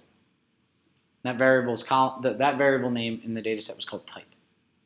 So the data is formatted a different way. So we can do it in a different manner. But because those different categories were mapped inside the data set in a long format, we can actually map that to data. But whereas in the first example I showed, they were separate columns. Okay? So like I said before, the first data set was wide with respect to the type of information we had. This data set I just used was long with respect to that information. So if we do that, we now have the data in there. We see a lightings, average, boardings. And if we wanted to, just like we scale the color, we can scale the line type manually. And we say values are A lightings, we want to be dashed. Average, we want to be solid. Boardings, we want it to be dashed. So if we did that, then that appropriately changes how the things are mapped, or what the actual values are taken on by these things. Okay, so we manually set those things. if we had, again, made this thing into a factor beforehand, we would change the order in which we passed in those values depending on the way the factor was given. Okay? And mostly, that's a lot of the same stuff over and over again. We talked about hist before. Again, you can change in breaks. This is base. You put in dollar signs, that kind of stuff. You can do histograms in R. So, or of course you can do histograms in R. I mean in ggplot too. So again, if you use qplot, you can fill based on a different thing. So if you say color here, it's not going to do what you want. So a histogram is a rectangle, right? Or each one of them has a rectangle. So in the outer of the rectangle, there's a color that it's mapped to, and then inside it's filled with that with a different color. By default, the outside is just white, and inside is mapped with some color. Usually it's gray. So if you say factor here, you'll see a bunch of different histograms. Just see with different weird outlines. So the thing you map to in histogram is not the color; it's actually the fill. So we filled it by different countries. That's not really great because a lot of data is masked in the background. You can change the alpha level, the opacity of the data, right? Again, not very useful, still masked in the background. Everything's just a little bit more faded. Sometimes and again, we can do densities. Density is nice because again, you fill based on the country. The alpha level, if you change that, you can see the different distributions of child mortality over all the years by different countries, right? If we didn't do this, if I said alpha equals 1, 1 means 100, you can't see through it all. 0 means completely empty, you wouldn't see anything. If I didn't plot that, you would see just a continuous blob here, nothing in the background. So the opacity allows you to see things through there. Like I said before, color and fill are a little bit different. So this is actually to R a polygon, where it draws this like shape and then connects it together, and then it fills it based on the background of this polygon. If you mapped it instead to color, it'll change just the color of the lines. The fills will just be empty. This is another way of representing it. I really like plots like this. I do these a lot when I'm looking at histograms over multiple facets or multiple variables. I really, for some reason, hate these lines. I hate them a lot. I hate them so much that I even teach this. So if you say geom line, you can change the statistic that you're plotting. So it's not going to do a scatter plot. You say the statistic is the density. It will do the exact same thing as we had before, but not have those awful lines. Because the way it actually plots the density, remember, it tries to make it a polygon. It has to connect things together. Most of the time, I just think that's silly. So this is just looking at densities over multiple things. We could have done facets. So pretty much what we've shown, what I shown when you map the color, that's how you can do a spaghetti plot. Sometimes the spaghetti is way too much, right? So if you have a whole bunch of different factors or levels, that can get way too hard, way too quick. Sometimes you might want to facet based on different things. Also, there is, if you go online, there's a plot called a lasagna plot, which was written by one of the students who's in our department, Bruce Sweetheart. And so it's a different way of mapping the data. But this is an example. You can color based on country, and if you didn't put color equals false in the guides, you'd have every single country in a legend, and it'd be huge and it'd be unruly. If you've done something like this in Stata, you know the legend more or less overwhelms the entire plot. That being said, this isn't very useful because you don't know which exact country you're looking at. So there are some ways to do tiling. This is kind of like heat maps, but not exactly. So pretty much you map things to a rectangle, right? And so again, Y is the country, X is the year. We're filling it in by the estimate of deaths. The data is the subset of only the 5 countries we're looking at. And you say geom equals tile. We can set the X limits. Right, we only want to go from 1999 to 2005, so xlim and ylim allow you to set the X limits. And again, we don't necessarily want the color. That is irrelevant because we mapped to fill, we didn't map the color, right? We don't. So again, this is a rectangle. What you're putting inside is the fill. So going back, continuous things, we mapped it to fill. So scale fill manual exists. But really you don't do that because when you're manually setting the colors for things, that is mostly for when the data is discrete, right? In this case, it's the continuous measure of depth of a continuous measure, right? So we use, there are scale underscore something, scale underscore color, scale underscore fill, gradient. There are other ones. There's scale underscore, if you say scale underscore fill and look through them, there are different ways to specify the coloring that you're doing. This, I'm doing a gradient. Low is blue, high is red, and then we can change the colors on that. That being said, this might not be the best way to represent the data because these countries are very, very different with respect to the 1990s estimates of child mortality. Some are very high, much higher than others. We might want to transform the data and replot it, or we might want to think about another mapping. So let's say we go back to our friend cut, and we cut the data up. So we're taking the subset of data, we're breaking it into 0, 1, 2, and max. So we're making 1, 2, 3 categories, right, for the data. So instead of mapping it to a continuous, we're going to map it to a categorical variable. So again, we say y is the year, or sorry, x is the year, y is the country. Fill is now our categorical variable rather than a continuous measure. Everything else is the same. And then I never put it. Oh, there it is. So that's Q2. And then I specify the different types of categories in there. So some of these didn't have data, I believe, with respect to the data set we had. Also here, right, we are not in these years yet, so it had a couple of years of projections. I didn't set the axis to be 1999 and 2005, for example. That's why it looks a little bit different. But it maps data from 0 to 1, not including 0 to this red. White is 1 to 2, and blue is 2.4 to 2 to 4.81. And so again, like I said, there's multiple different ways to specify discrete and continuous data. One of the ways is called Brewer. So if you Google color Brewer, it is a package or is a set of rules or sets of palettes for colors that were initially done for maps to kind of give good aesthetics. Some of them, they have, for example, red-green colorblind friendly ones, so you can, people who are red-green colorblind can actually look at your plots and not just see gray. One of these, I'm just using one that goes from red to blue, and it happens to pass through white. There is a red to blue that passes through yellow, for example, and I want to say it's diverging type of palette. The R color brewer package gives you some examples. If you run this command, display.brewer.all, it shows you all the palettes that are given in that package.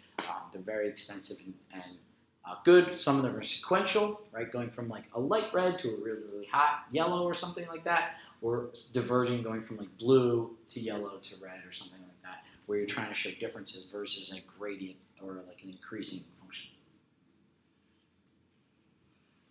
All right, stack bar charts. There's the code to do it in R, in base. Not going to cover that. Not going to cover that. We're going to do it in ggplot. So stack bar charts. Pretty much, we have the data. We say, is it a bed by, yes or no?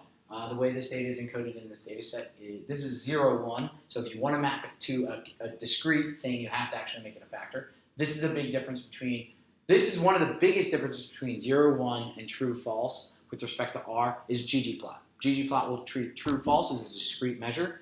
It treats 0, 1 just as it was any numeric. So if you want to treat it as an actual factor, you have to do it this way. X is the vehicle age. Data set we're using is cars, and we're using a bar chart. So it'll plot different groups. Is it a bed by, yes or no? This is an okay bar chart. Not necessarily super useful in my opinion. A lot of times we want to standardize the data with respect to the percentages. But in order to do that, you have to calculate the percentages on your own. So again, we group the data by, is it a bed by, yes or no? And the vehicle age. Right? So all the combinations that we have. We tally, right? So we do the counts. And then I'm just ungrouping the data. So now we have, is it a bed by, yes or no, 0, 1, and then the years of the car, 1, 2, 3, 4, 5. So essentially we're doing a crosstab here. That's all. Just a crosstab, just as in the form of a data set. Now what I'm doing is, I'm grouping it by one of those variables, in this case vehicle age. And then I'm saying, take n divided by the sum. So I'm taking the percentages. all I'm doing in this plot and the next plot are either taking row percentages or column percentages. Right? That's all I'm really doing. And then I'm saying, okay, instead of, so we're going to factor in again, whether it's a bad buy, yes or no, the vehicle age, the Y, we're going to actually plot the percentages. And because we've already calculated, we don't need to do anything fancy. We want you to just plot exactly the percentage. So that's what we're saying with stat equals identity.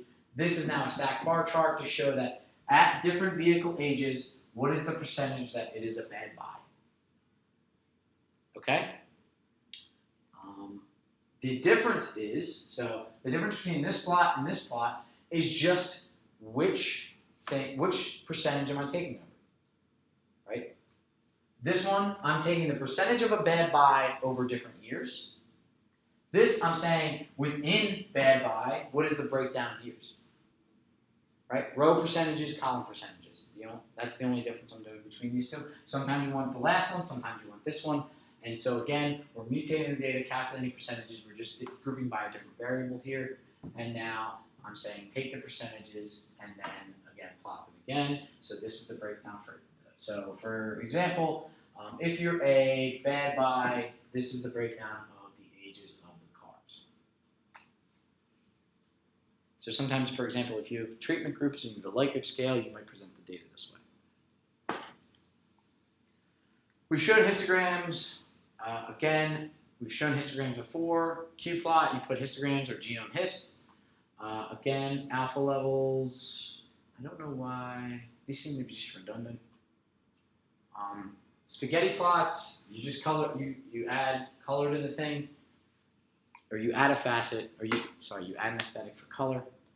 That being said, again, if you have multiple observations, it can get kind of cumbersome. You might usually want to map these to something a little bit more relevant than just the standard colors. Right? But that's kind of a gist as to what's happening. These are chickens and their growth curves over time on different doses of drugs. Actually, not different doses, different diets. So we can do the spaghetti plot, and then we do facets with respect to diet. So let's say these are different treatments. We look at the growth curves for the spaghetti plots for all the different groups, but the lines are connected by each individual chick. Again, that color, that grouping, that guide, that legend is probably okay because you can actually see things there, but it might not be that useful, so you can just turn it off with guides equals false. And then same thing. Yeah, this one a little bit strangely. So okay. We have death data. It's now long. No, those are terrible plots. I'm not going to talk about those. Okay. I'm going to move on to statistics so we at least cover it, and then we'll talk more about how do I do this plot, how do I do this plot, I think at the end. Because it would be, I think a gross disservice if we go through this entire thing. You don't know how to do any statistical analyses with an R.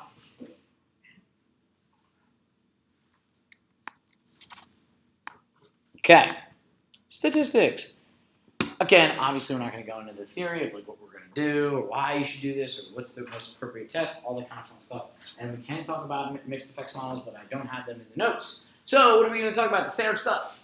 Correlation test. T-test, rank sum test, linear regression, logistic regression, proportion test, chi-squared, Fish's exact test. For the most part, whatever I talk about logistic regression, I'm just going to talk about generalized linear models and overall. The syntax for doing a Poisson regression versus a binomial regression is just changing more or less the family that you're using, kind of like in Stata using the GLM command. Mixed effects models have their own different kind of syntax. We can talk about them, but they're not in the notes.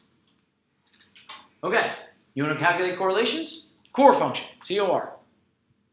Okay, you put in X, you put in Y, so either you put in a matrix or a data frame of values in the core, and it'll do a correlation matrix, or you put two separate vectors and it'll give you the correlation of the two. They have to be of the same length, obviously.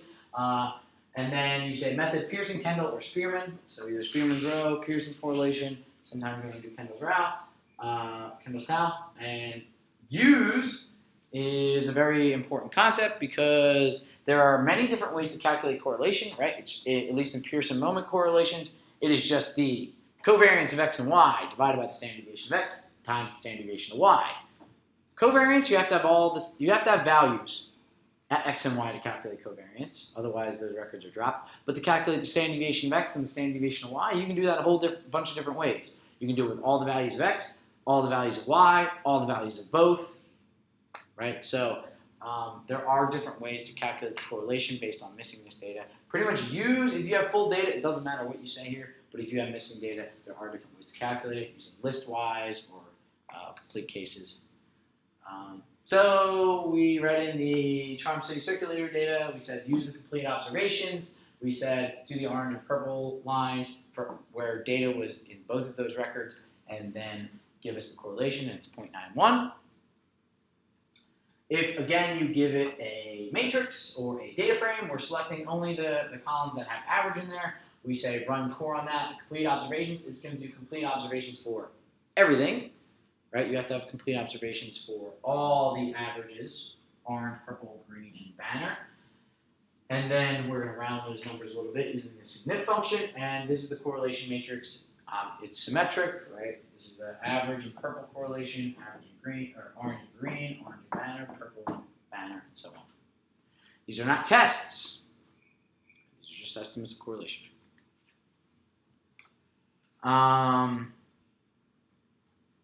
If you give it you can give it two separate matrices or two separate data frames, and it'll do the correlations of the two in the sense orange and purple is in one data frame, green and banner is another. If you give them both, it'll do the columns of this data set and the columns of this data set and give you a correlation matrix.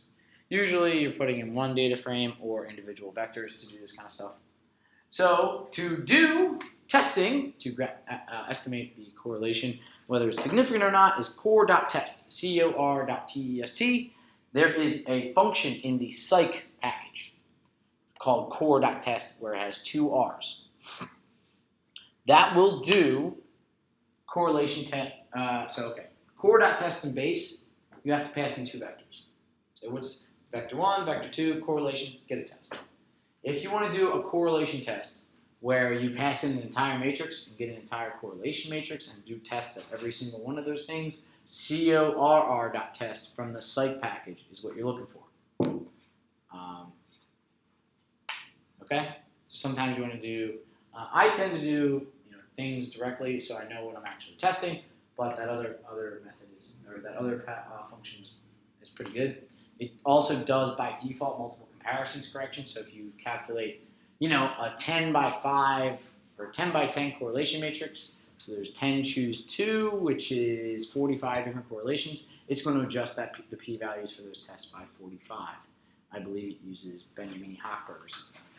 If you want to do p-value adjustment, p.adjust is the function you're looking for p-value adjustment. It's an arm. So let's see the outputs. So CT is a different type of object. It's not a data frame. It's not a vector. It's something a little bit different. It's a test object. It says this is the data you put in there. This is the t-statistic. This is the degrees of freedom. This is the p-value. Alternative hypothesis to a correlation is not equal to 0. Gives you a confidence interval on the correlation and gives you an estimate. Okay? So it is like a list. So you can treat it as a list. So if we say names, so when you want to look at the column names of the data set, you say column names. The row names, you say row names. But if it's a vector or a list, you just say names. And names on CT, it tells you these are all the names of the things in this object. So statistic, parameter, p-value, estimate, null value, alternative method, data name, and confidence interval. So if we access these things with dollar signs, like we did with lists, CT $ statistic gives us the t-statistic. If you want to print that out, save that somewhere, put it in our text, all that fun stuff. CT $ p.value. It says 0. One thing as a statistician, I can never, ever accept. P-values are never 0. Ever. By definition. They are the definition of seeing something as extreme or more extreme than what you saw. You saw something that extreme. How could it be 0? Right? Just probabilistically. So you always use some sort of threshold, and in here they say less than some number. If it's in the way tails of a distribution, it'll say something like this. If it's lower than pretty much 2 to the negative 16th, it'll say essentially 0. That does not mean in your papers you can say it's equal to 0. Do not do that. If you ever get me as a reviewer, that'll be an automatic no. All right. So there is this is the object you have. You can access things using dollar signs. But again, I've taught pretty much during this class how to do things with data frames, doing select and dplyr functions and all that kind of stuff. In order to make life a little bit easier, there's this package called Broom. It is not by Hadley Wickham. It is written by this guy, David Robinson, who's also a phenomenal R programmer. He works at Stack Overflow. He can answer pretty much any question you have about R. He wrote a package called Broom. And I asked him why would you have a function called tidy in the Broom package when there's already a package called tidyr? And he said he asked his twin brother, what should I do? I think I want to clean things up here. I think I'm going to call it Broom. He said, why don't you call it tidy? He did, and that's kind of history. So the function is called tidy for here on out. But tidy is not in the tidyr package. It is in the Broom package. But what it does is it tries to tidy things up. What it does is it tries to coerce whatever you have into a data frame that you can manipulate. So when I say tidy on this CT object, on this test object, this is what we get out. We get a data frame, or a tibble, with a column for the estimate, statistic, p-value, parameter, confidence interval on the higher end, Pearson moment correlation, and the alternative. That is not super fancy. That is not super exciting because we only had one row. Who cares? This is going to be super relevant when we do models. Because when you tidy up a model object, it'll give you the estimate, the standard error, the p-value, the confidence, maybe not the confidence interval. I'll show you how to get it, but by default, it won't give you that off the bat. Because otherwise, working with them straight through in base R is not the funnest. So now, because this is a data frame, you can do anything you want. You can grab columns with dollar signs. You can stack these together using merge or rbind or something like that. And that's the way I would necessarily do it. We're going to skip through that last slide because it's in base R. So I was wondering, I was like, I have a slide on annotating plots, and I didn't know where it went. That's because it wasn't in that slide deck. It is in this one. Annotate.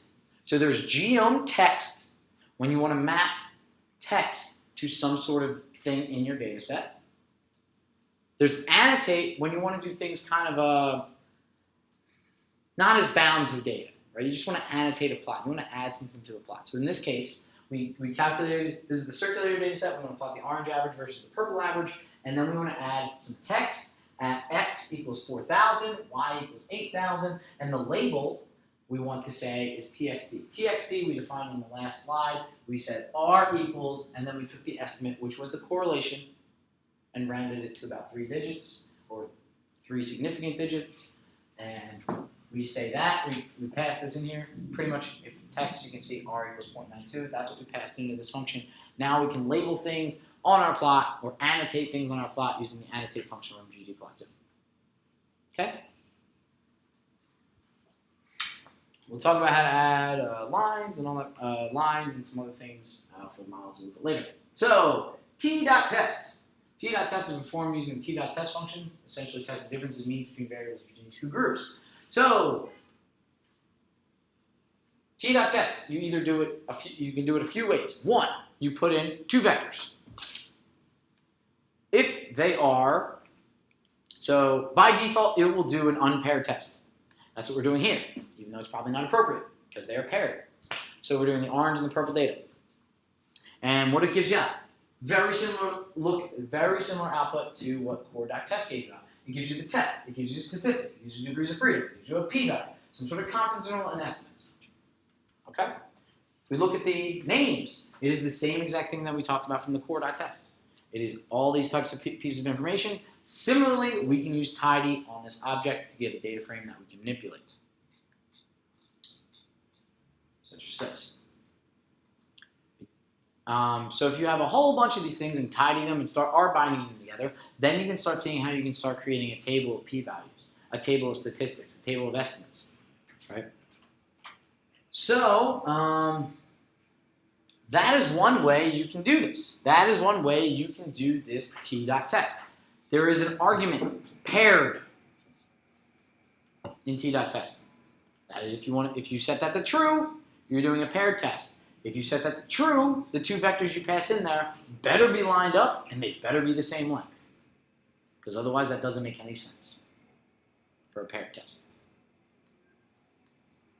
But the alternative way, a different way you can specify t-test is using this formula syntax. And again, we're finally going to get to models, so formula syntax might make a little bit more sense. So you say t.test, y variable, tilde, grouping variable.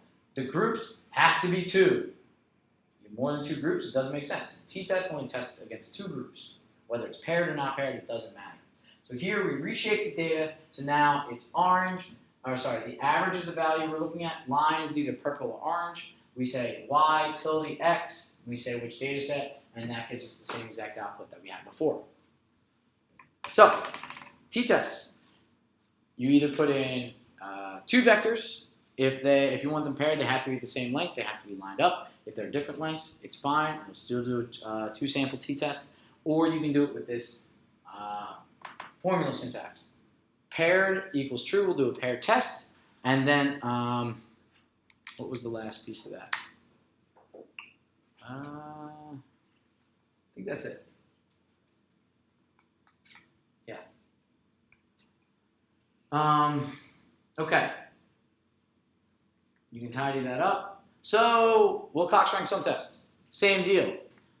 You can give it 2 things of certain ranks. If you say paired equals true, it does a signed rank test. By default, it does a rank sum test.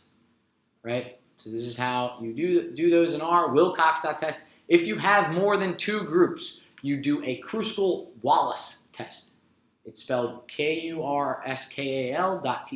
Kruskal.test. If you have 2 groups, if you only have 2 groups in there and you still do Kruskal.test, it'll default to a Wilcox rank sum test. Okay? It's like an ANOVA with more than 2 groups, but non-parametric. So it's good for small sample sizes and heavily skewed data. Don't say I never taught you. Didn't teach any of that. I don't know. Kruskal-Wallis tests are not usually taught, I think, in a lot of classes for some reason. I don't know why. They like to say rank sum or signed rank or Mann-Whitney U, whatever. They're all those Mann-Whitneys and rank sum are the exact same tests. So it was just independently discovered and done, and so everybody gets credit somewhere. All right. So breakdown. Core.test. Test correlations. T.test does t-tests. If you say paired equals true, then it'll do paired tests. Wilcox.test will do Wilcox rank sum test. If you say paired equals true, it'll do signed rank tests. And tidy from the Broom package allows you to put things together in a format that you can manipulate with dplyr functions. So back to the things with for loops. One example would be you run a for loop, you calculate maybe core.test again and again and again, and then you can stack them together, R binding them over and over again, and then you have a data set with p-values and statistics. The last thing I want to say. If you say t.test with just 1 vector in there, it'll do a 1-sample t-test. You don't always do a 2-sample t-test, but a lot of the times you do. But if you just say t.test and you pass in 1 vector, it does a 1-sample t-test, and then you can specify the mean that you want to test against. Normally the test by default says, is the mean 0 or not? Okay. So let's see the lab. We're going to go through the lab. And again, psych core.test with 2 R's. Do a correlation test on a matrix, a correlation matrix. All right, so let's go to the lab. Statistics lab.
We're on the 6th floor. That is loud.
All right.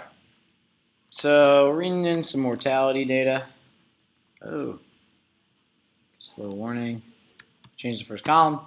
So compute the correlation between 1980, 1990, 2000, 2010 mortality data. No need to save this as an object. Just display the result to the screen. So we can either subset the data using bracket notation or using our fun select command.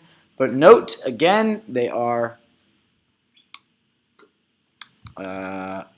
they start with a number. So if we look at head mort, right, we see these things with these backticks. So if we use select, we either have to use the backticks or we have to use quotes themselves.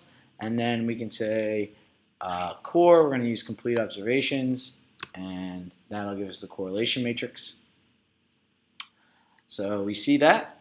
Also, if you ran the command I had in the lab on the website, you'll see that it didn't work because I don't know how to spell site correctly.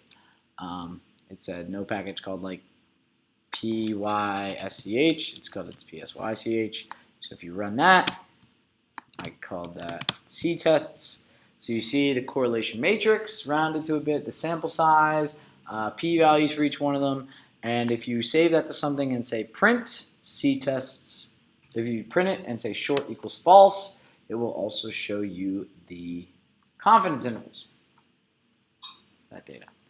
Also, if you save it, you can say C tests, hit a $sign. If you hit R, it gives you the correlation matrix, and it gives you the sample size. CI will give you that.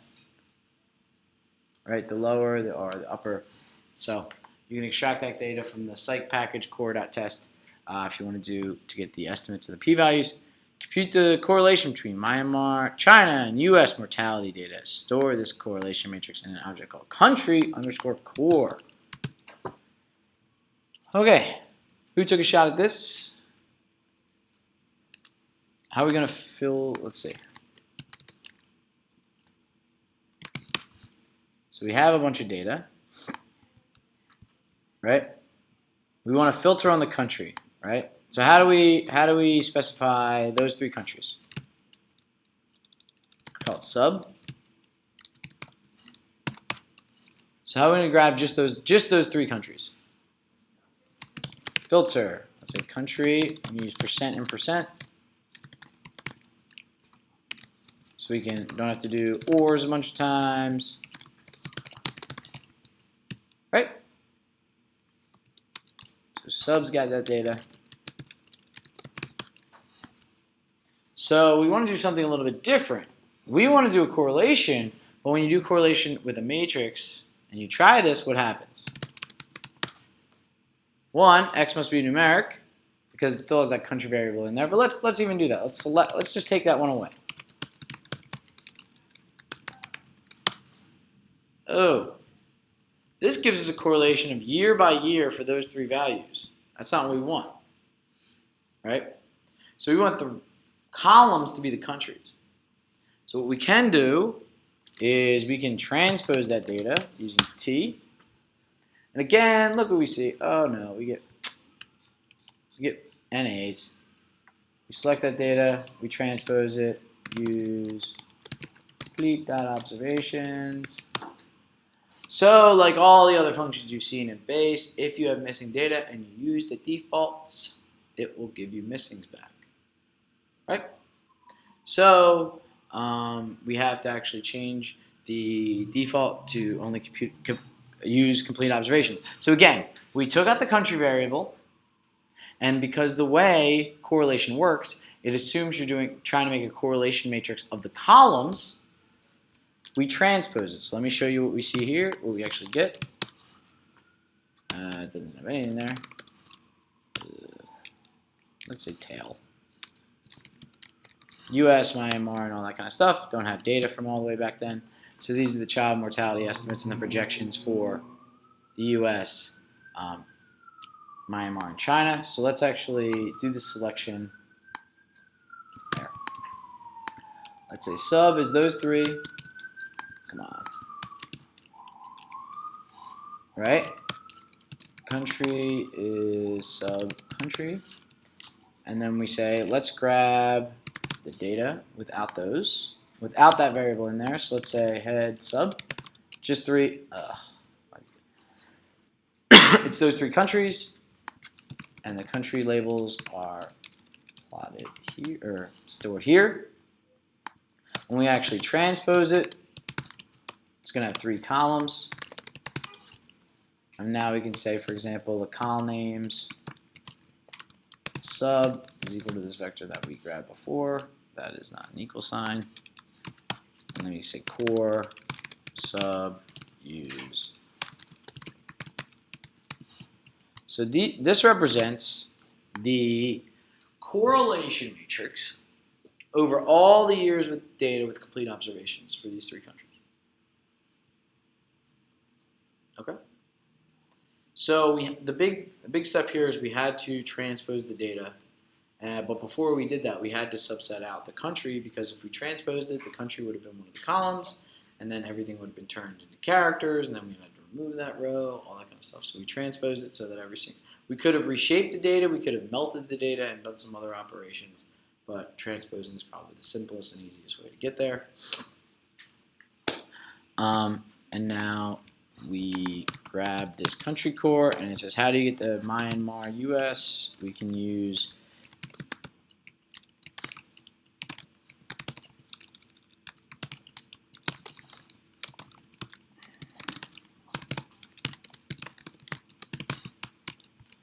so if you use the column name and the row name estimates, or the row name accessors, that's one way you can do it. C2, or sorry, if we say tidy on this matrix, we get the columns, the China, Myanmar, US correlation matrix. We also get the row names added onto here. So if we wanted to filter on that, we could say filter dot row names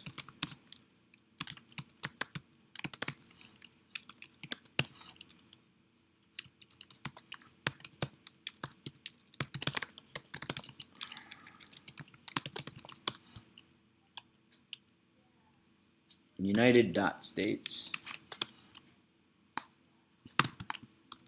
That's one way we could do it as well. So we calculate it, we can tidy it up if we want, and then we can extract it using dplyr commands. So is there a difference between mortality information from 1990 and 2000 across all the countries? Let's run a t.test, and we'll construct some test. we may want to do, like, that might not be the most appropriate. We might want to do the paired ones. But let's say we did t.test mort 1990, and then mort, was it 2000? Gonna run that, and then paired.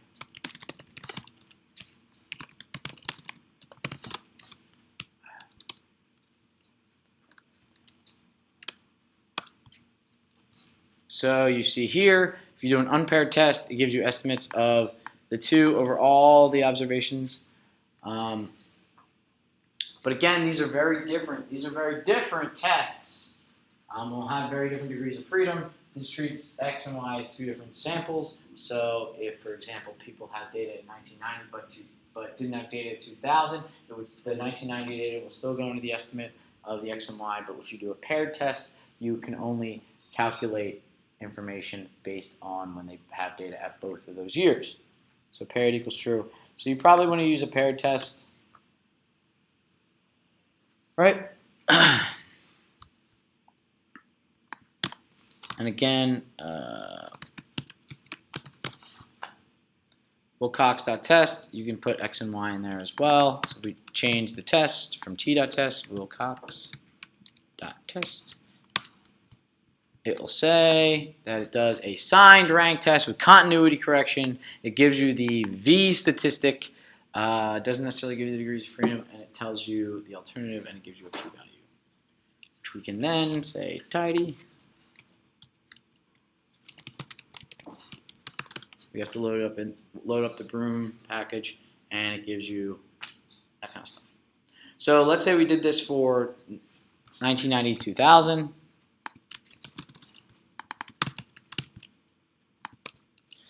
Say 1991 and 2000 or something like that. We could say rbind tidy wt1 wt wt tidy wt2. If we rbind them together, now we have the statistics from 2 of the different tests, right? We probably want to put some more information in another column to say what these tests are actually in reference to. So we probably want to tidy it, add some other information as to what things you're testing. So this test is 1990 and 2000, this test is 1991 and 2000. But you can start seeing how you can start building things together, like building out a table of p-values and statistics and all that kind of stuff that you put in a table or in a manuscript. All right, t-tests, correlation tests. Most of the time you're doing model zone. So again, pretty much simple linear regression. One single predictor, right? Y is your outcome, X is your predictor, alpha is your intercept, B is your slope, epsilon I are your residuals. So in R, the way you do this is Y tilde X. I've been talking about this a lot. Y is your outcome, X is your independent variable. You don't put anything with respect to errors or anything like that. This is the syntax, and the LM function is the function you use to fit a linear model. So we've seen the syntax for Y tilde X in the data set. These are columns in the data set. LM requires formulas. These tilde things. It doesn't allow you to put like a these are my X variables in a string. This is my Y variable. This is the way you specify a model in R. Okay? And if you see the output of fit, we see this. We see the intercept.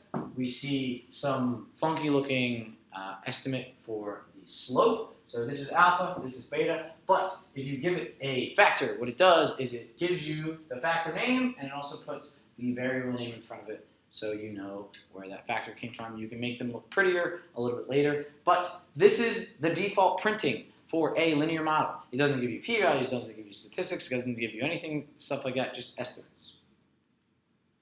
The summary command calculates those summary statistics. So if you're at summary and then print it out, it says this is the formula, this is the coefficient, the estimate, standard error, t-statistic, probability, or p-value, two-sided p-value, residual standard error, r squared, adjusted r squared, all that kind of stuff. And it also shows you the residuals for I don't know why.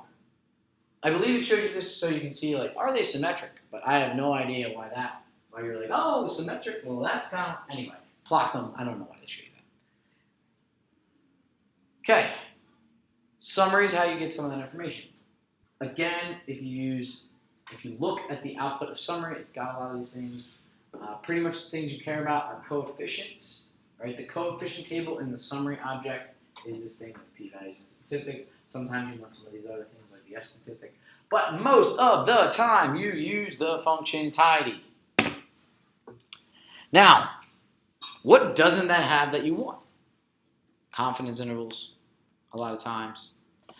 So, there are options in tidy.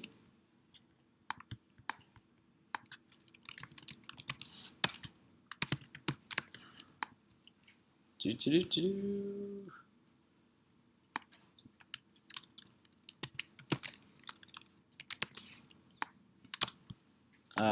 have to reshape it.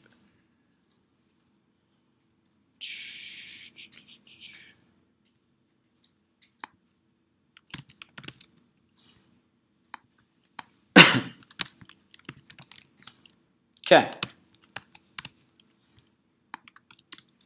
So if I say tidy fit and conf.int equals true,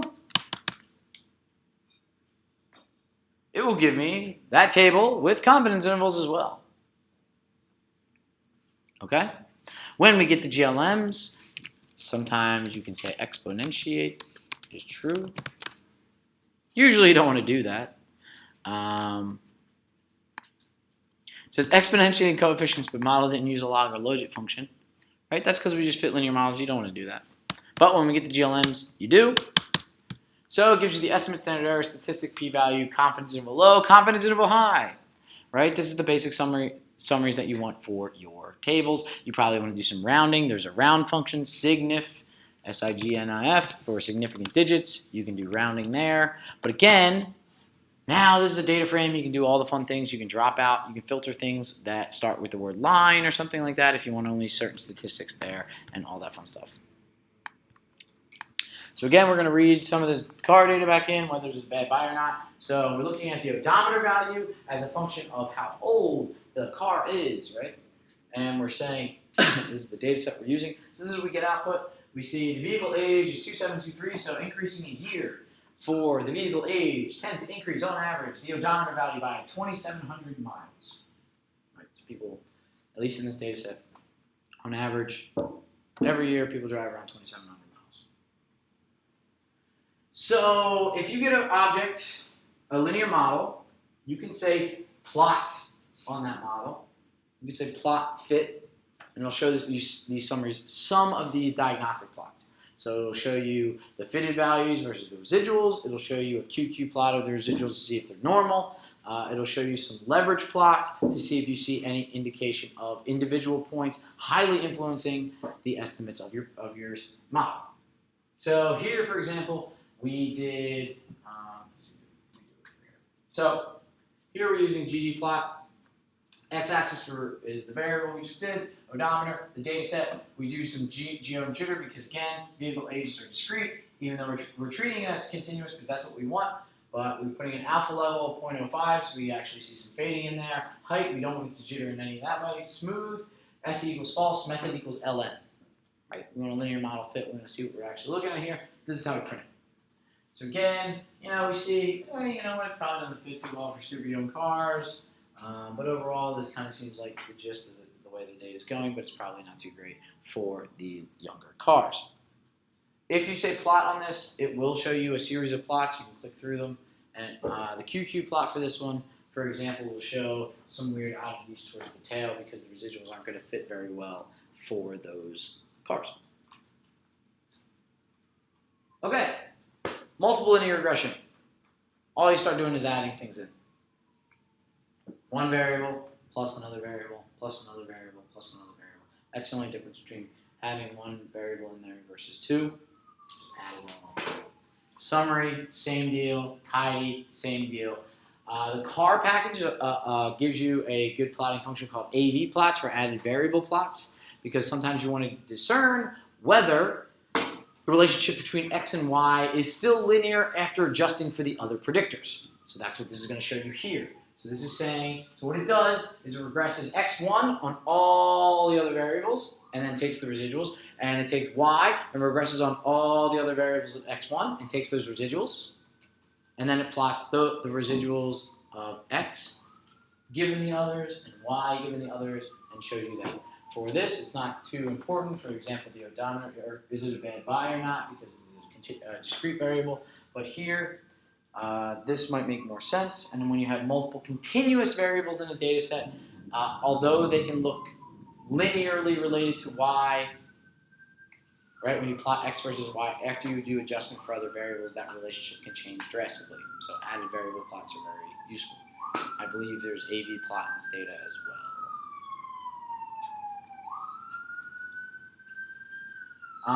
Again, residuals versus fit should have no discernible shape. The QQ plot shows how well things are plotted. So again, if you say plot fit, and by default it'll ask you a bunch of questions. These are not very well presented. I apologize for that. But this will plot fitted values versus the residuals. There shouldn't be any shape. If there's any fanning, there's some heteroskedasticity. So pretty much there's non-standard variance. If you see some sort of large discernible shape, there's some indication that the data is probably not linearly related. QQ plot, the residuals are not necessarily normal if they fall off this line. Usually that happens with the tails. Scale versus location, it's just trying to identify some high leverage points in these two plots, because if something's really, really far out on the X domain, it will pull all the points to that. All this does up here, par MFRO, that is a thing for base. That is, all I want to do is I want to plot 4 different plots on the same thing. I want 2 rows and 2 columns worth of plots. And when I plot over and over again, it just fills this thing out. That has nothing to do with linear models. So again, when we put factors in here, it makes indicator functions for them on the fly. No I dots. When you put factors in, it knows to create separate factors for each one. If you put a character in there, it will make a factor. It will run that as a factor if you put a character vector in there. That being said, if you didn't clean that variable and you put it in there, it's still going to make a factor for it. It's still going to fit the model if it can. And get some results. So it's not always the nicest way it's presented with respect to the variable names or with respect to the terms. Right, so we can factor on the fly, top 3 American name, we want to see the odometer values, and we want to see the difference between 4 GM and other, and null. Null, we probably want to clean up and make that missing before. So we can run tidy on this. This is now a column in a data set when we tidy it, and then we can use our string R functions to do string manipulations to make those things a little bit prettier for our tables. Generalized linear models. LMs for linear models, GLMs for generalized linear models. The main difference is you specify the family. So R has a bunch of families implemented. Binomial, Poisson, negative binomial, gamma, whatever, usually all the standard ones. It does not, for some odd reason, I do not know why, have multinomial logistic regression in there by default. There are many different ways to actually estimate that function. The fact that Stata only has one of them is actually a misnomer. There are many different optimization ways to calculate that function or calculate that model, and it just chose one and went with it. The NNet package, the neural net package, and I believe the mlogit package have multinomial logistic and ordered logistic regressions on there. Okay, family. Tidy. Tidy. You can tidy on a GLM. You can put conf.int in there as well. And you can put exponentiate if you'd like. So I'm going to show you.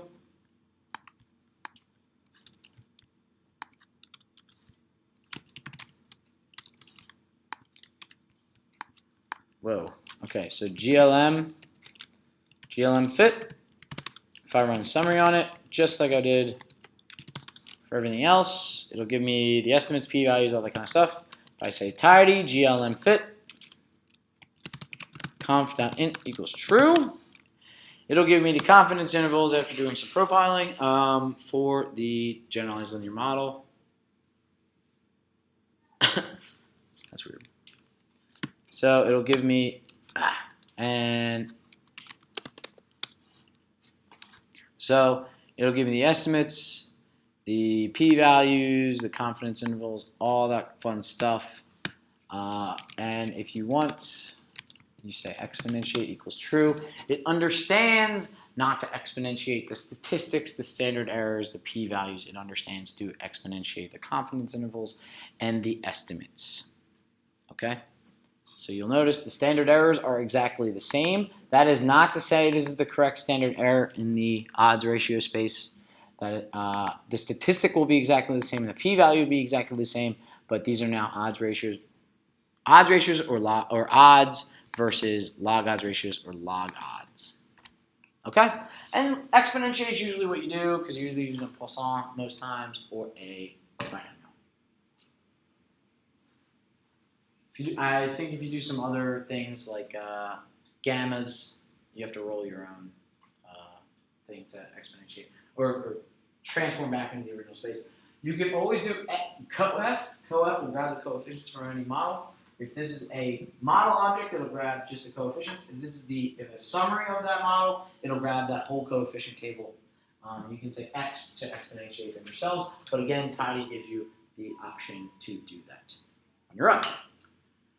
Test of proportions, prompt.test. So you can give it the number of successes out of the total. A lot of times this is not what you do. You pass in a table, but you can pass in things this way. Like every other test we've shown so far, it looks exactly the same. It tells you the test, gives you the statistics, gives you the p-values, gives you the estimates, gives you the confidence interval when you can. All right, and again, if you look at the names for that thing, it would be all the things we talked about before. Chi-sq.test, we'll do a chi-square.test. You do a table, if you do a 2x2 table. Cars, is it a bad buy, is it an online sale? Gives us this lovely table. If we run that, we throw that in a chi-sq.test, it will run a chi-square test of independence. So it gives us a chi-square value of degrees of freedom, and the p-value is saying, is being a bad buy independent from being an online sale? Okay? Gives you, again, statistics, the same exact output as every other test. You can run Tidy on this, it'll give you exactly the things you want. So, prop.test can also take in a table. Totally fine.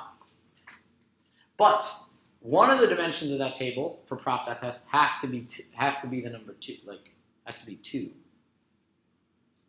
Right? Because proportions, it has to be a binary thing. Right? If you give it a 3x3 table, prop.test is going to say, I don't know what you're trying to do. That doesn't make any sense to me. You can still do a chi-square test, totally fine. So the table doesn't have to be 2x2. You can put in whatever size dimensions here. But remember, if you put tables with additional dimensions that you don't want, it will affect your test. For example, if you have levels of a factor that have all zeros, do not fall into any categories, that will still come out in your table. So you either drop the levels, or you can drop things in the table command, or you can drop them directly from the table and then run the test. But that is an important distinction. The size of your table, the way you group data matters. Similarly to chi-square.test, like you can tidy everything up like that. Fisher's exact test is just Fisher.test. You throw it in a table, everything is great. It gives you an estimate.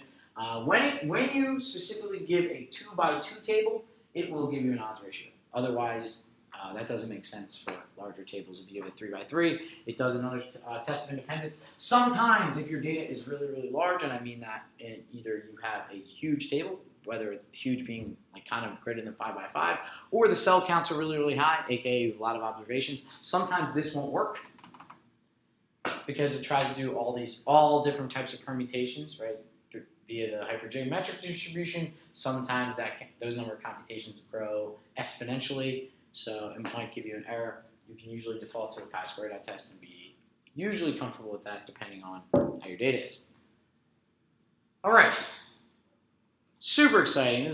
Everyone wants to learn this, but it's always when you learn it, you're like, cool. Okay, I know how to do a test now.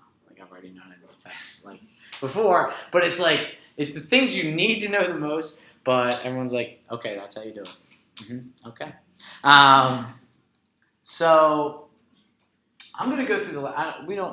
We will jump to the lab in a minute, but probability distribution, sometimes you want to generate data from a distribution, or look at like a p-value from a distribution, or get the density of some sort of distribution. So these are the ones that are generally implemented: normal, binomial, beta, exponential, gamma, hypergeometric. They have R, D, P's, and Q's for all of them. R being random. So if you say R norm, it'll generate random normals, and you give it a mean and standard deviation and how many you want to generate. R POIS for Poisson, random Poissons. You have to specify the lambda, right? P norm, right? If you say P norm of 1.96, you'll get around 0.025. So it's saying, give me a z value, give me a value, and see where that falls in the normal distribution. That's what P norm does. Q norm does the opposite. If you say Q norm 0.975, that'll give you 1.96. So saying, what is the quantile of a standard normal distribution, the 97.5th quantile? You can also specify the mean and standard deviation, that kind of stuff. Sometimes those are useful. Those are useful for checking, for example, like statistics in people's papers. Somebody says like chi-square 2 and gives me a p-value. They give me a chi-square statistic in degrees of freedom, and they give me some sort of p-value. Sometimes, you know, if you looked at enough, that some of them don't sound right. You throw a couple of them in to just check, and you see if that p-value makes sense. You use some of these for that. Sample, pretty useful for permutations. We're just passing in the numbers 1 to 10. I want to get a sample of 5, and I want to replace equals false. You can also say replace equals true. If you say replace equals false, it samples without replacement. If you say replace equals true, it samples with replacement. If you don't specify the size or replacement, it will just give you a permutation value. So it'll just shuffle them around. For example, we sampled from the number of cars, about 10,000 cars. We subset it. You can also do the same thing in dplyr with sample underscore n, or you could do a fractional sample in dplyr where you say size is 0.2. It says 20% of the data, give me 10,000. This is how you do it in the base way, and then you can plot a sample of that. When you have pretty large amounts of data and you do plotting and everything's overplotted, then you can either do a different type of plot or you can do sample and kind of look at the idea. Also with modeling, if you're saying like I can't load everything into memory, do a sample of the data, kind of get just the relationship. Then you might have to move up on a computer, or you have to do some sort of breaking out of the data and then combine the results later. All right, let's do the last part of the lab and then wrap up. Say, here's how you do this plot, that kind of stuff.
Lastly, sorry, I did not say this. Star, asterisks. That's how you do interactions. Okay? So you can say vehicle age times size, and that knows to do the main effects and the interactions for all those variables.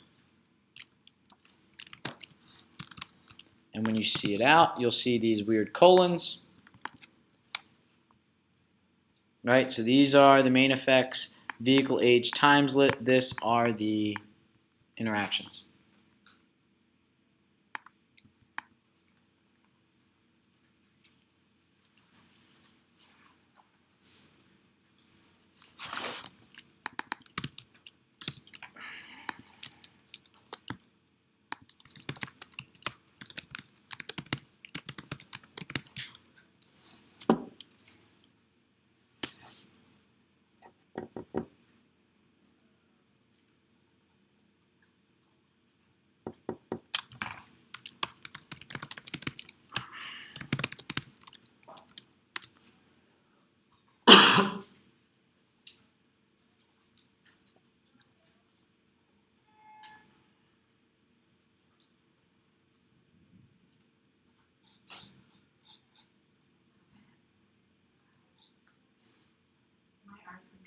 installed room for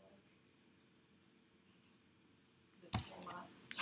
And now it's also trying to install the site package. Let's just get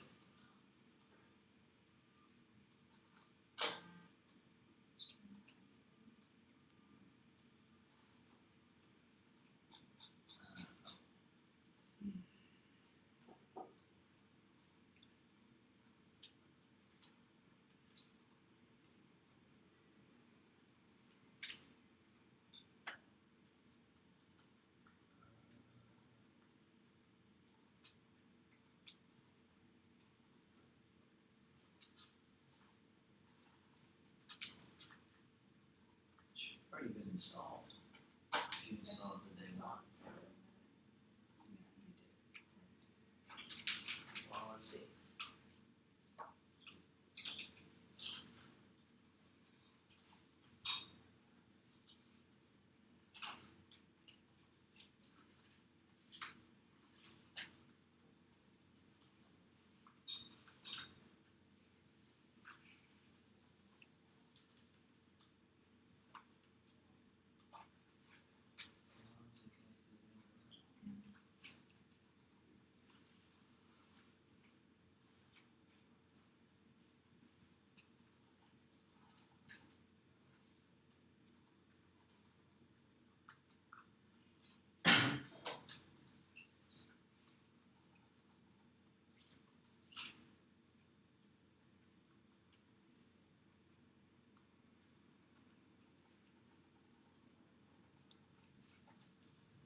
Okay. Let's do this.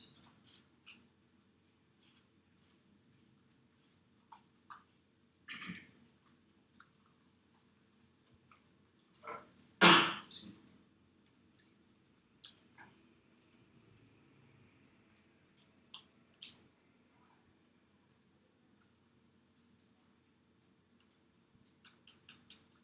I don't know why that's.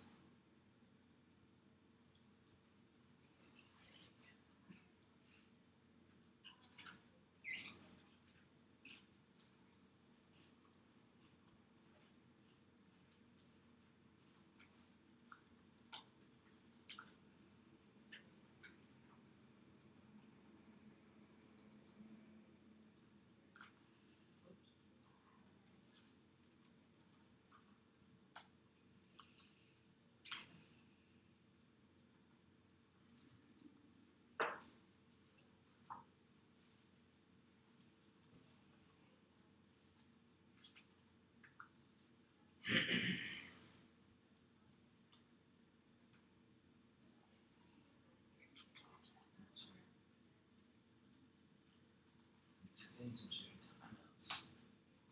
Yeah, I did that with one of the, what I was trying to do was a session. Let's do this.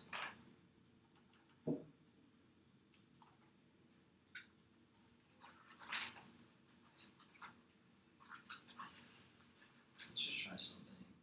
Let's do this.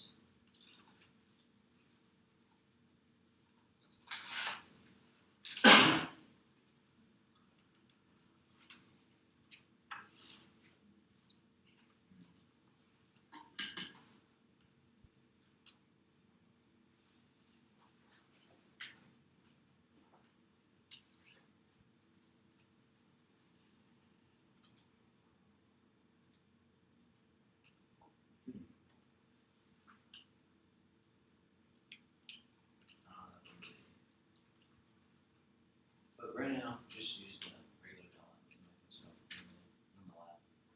And try to install this one more time.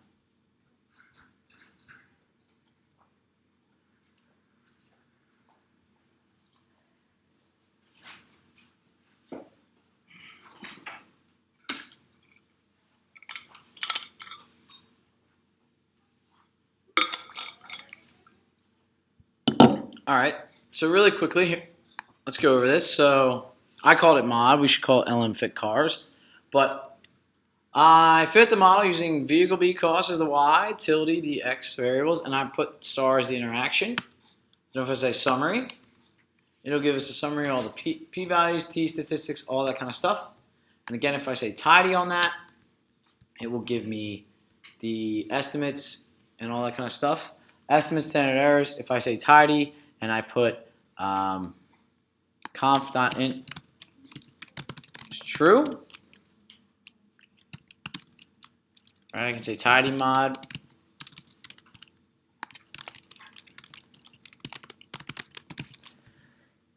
Now it also has the p-values.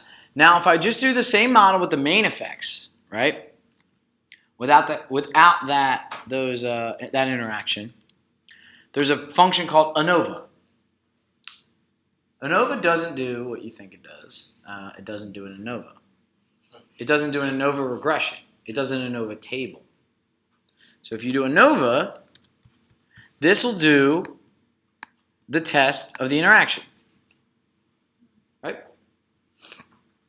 So it's like not exactly LR test, but pretty. I think it's in linear models it's equivalent to LR test. I believe in Stata, a likelihood ratio test. So what it does is it says, okay, these are the degrees of freedom. You took out 12 of these estimates. This is saying that the interaction for all those measurements are significant, which is the test that beta 5 equals beta 6 equals beta 7 equals beta whatever equals 0.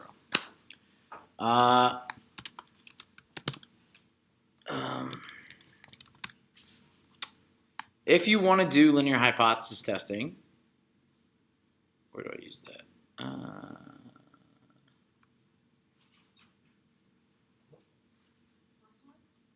Excuse me? Linear hypothesis in the car package is what I would use if you want to say, like,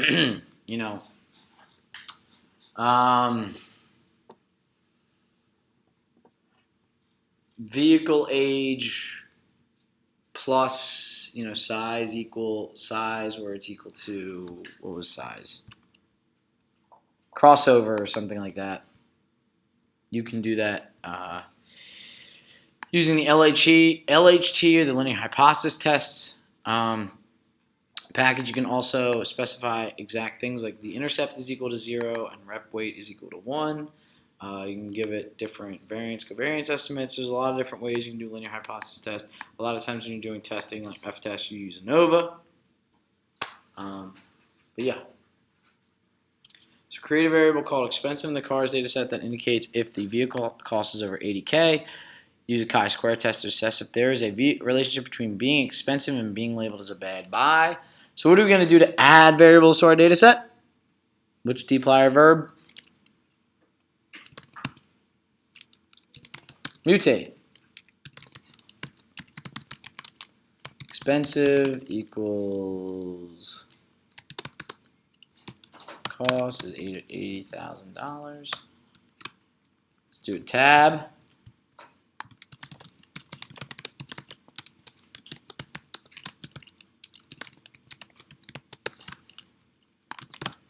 All right, so we have this. What? Oh, I don't want to do the cost. I'm going to do expensive.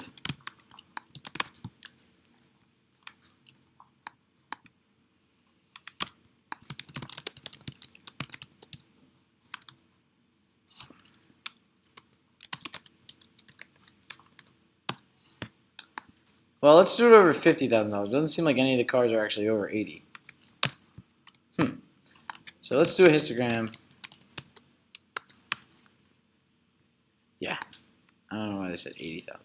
Let's say 10,000.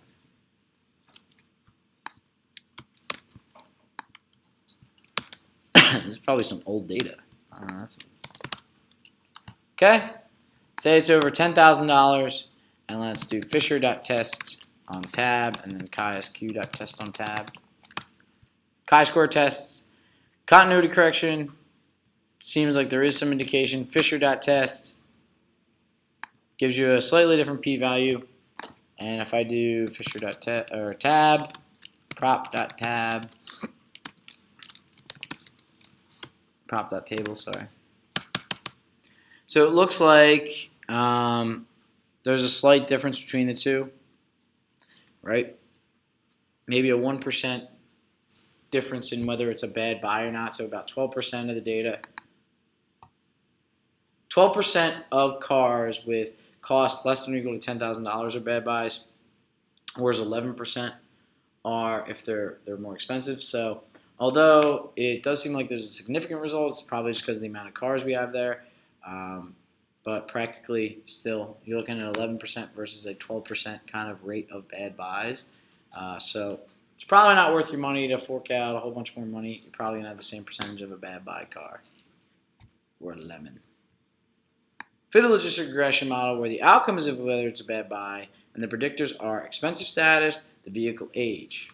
So save the model fit called log fit cars, display the summary table. We're going to use tidy again for this. GLM is bad buy. That's expensive.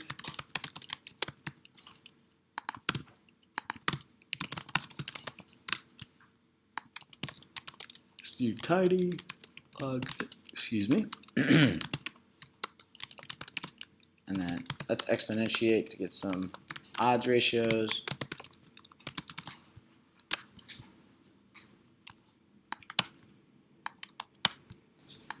So at the end of the day, what didn't I specify here in GLM? Family.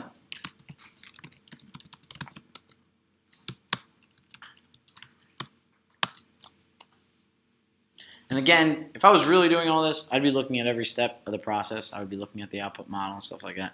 But since I'm typing it for class, I tend to just like write what I believe to be the answer and then talk about it. So this is the odds ratio table. So these are odds ratios or log odds ratios. So it looks like after adjusting for age, there might be some indication that, if you're expensive, you do have a relationship with being a less likely of a bad car, but you see with every increase in age, we see about a 33% increase in the odds of being a bad buy after adjustment for whether it's expensive or not. Okay? Part 3, we're not going to go over. It's just randomly sampling stuff and showing that the randomly sampled estimate is a little bit different than the overall estimate over all the data. So for the most part, it is pretty close, but you can do a random sample. As long as it's representative of the data, usually the estimates you get from the regression should be relatively close to the estimates for the population, but they can be wildly off due to just sampling differences.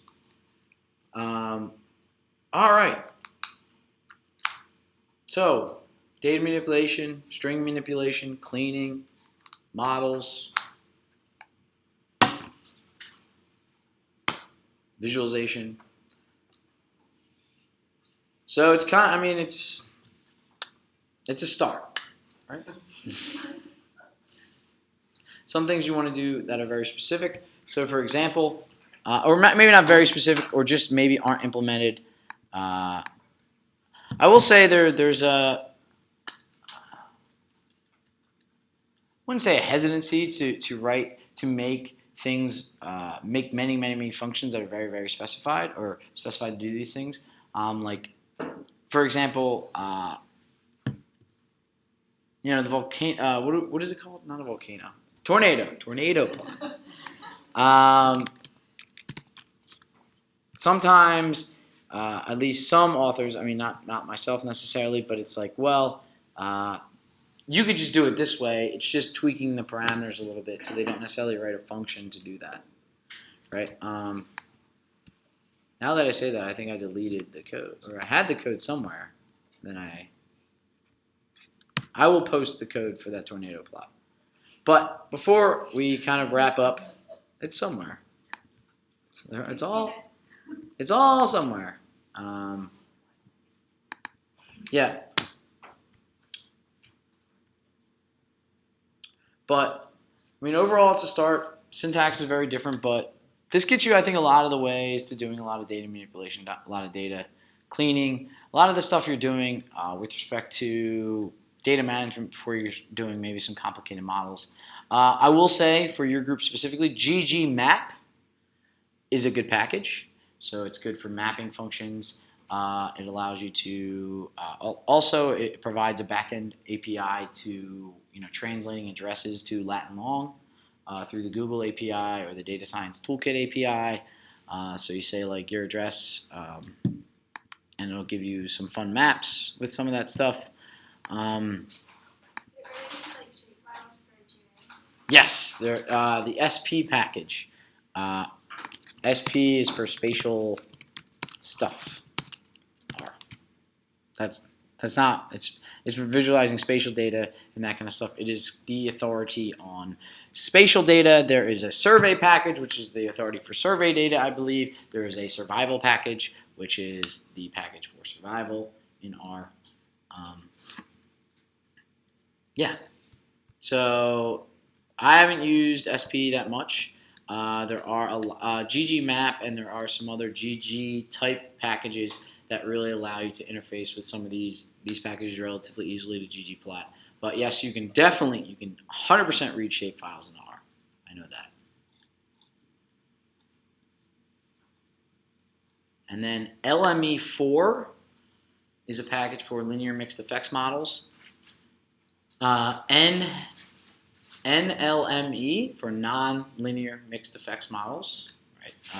A lot of times what people are using are just standard linear mixed effects models or sometimes non-linear mixed effects models. There are other packages called MGCV for generalized additive models, generalized linear mixed models, and so on. Oh, so what else? What else? Do you say like we don't know? I don't know how to do this. I want to do this tomorrow. So some of the things for ggplot2 are done out of the box. Sometimes you do have to calculate calculate statistics on the fly and do those. In all the functions I showed so far today, like geom, whatever, you can say like ggplot, this is the data set, this is the x and the y, and within a geom itself, within like geom point, you can pass in a different data set. So I'm saying like the plot might have data from data set A, and it might do lines from data set A, and then you create a summary statistic data set, and you can plot those points on there using geom point, but you actually just pass the data set into that geom point object as well. So you can have summaries and that kind of stuff inside of plots where it has the original data. I think this might have been something you already covered, but can you get it to write out to like a CSV and give like the cell names, like write out A1 is this in the CSV. Sorry, what do you mean A1 is? Oh, the cell reference Data frame. and a data frame. Right? I don't understand. Oh, So like the dimension of the data frame, right? Almost like that. The dimension? so like rows are So one row, is you down, seventh and column. then columns are A, B, C, D, In in Excel. a CSV. You could do like a matrix and put numbers in it and then make that. Yeah, I just don't know why do you want that? I don't know. Because like in Excel it has the rows and the A's already. Yeah, but I want to put something in specific places. Yeah. Like You mean one like of manually those- create a CSV yeah. file of data? You just make a data frame with all empty cells. Yeah. Then assign to all the cells what information you want, and then just export that data frame as a CSV. Yeah. I mean, stuff like that. If you wanted to, like, Excel is still really good for creating data, right? But if you're, But I want to put like the sum of this variable into this. yeah. So okay, so you have it. So do you have an example data? You have a data frame with data, right? And then you want to do what? You want to get sums of columns and stuff like that. Yes. Okay. Not necessarily. Never mind. Does that? Maybe I'm not understanding. Maybe I'm not understanding your question. The end goal is to create your own CSV file. Is it? I think the thing is create your data frame however you want. Yeah. And then export I that. already have the thing to do it in data. So you want to replace something in an Excel file that's outside of, do you want to replace little cells, like C14 or something? I want to make a table for a paper that has, like, I want to add up what percentage of this column is this type of variable. Anyway, never mind. Okay, no, I mean, so you would read it in, and then you'd use standard kind of measures for that. Maybe I'm not following exactly. So, yeah, maybe you can show me an example, and I can take a look at it. So the last thing that I'll say, so I would highly, highly suggest that even though you're not necessarily masters of R yet, to start looking at R Markdown. So again, if you say File, New File, so do this, File, New File, R Markdown, and then you say Document and click Word, let's say. So Document, keep everything defaults, click Word and say OK. So get this document out. So File, New R Markdown, click Word, and you'll get this, and I'm going to save it somewhere.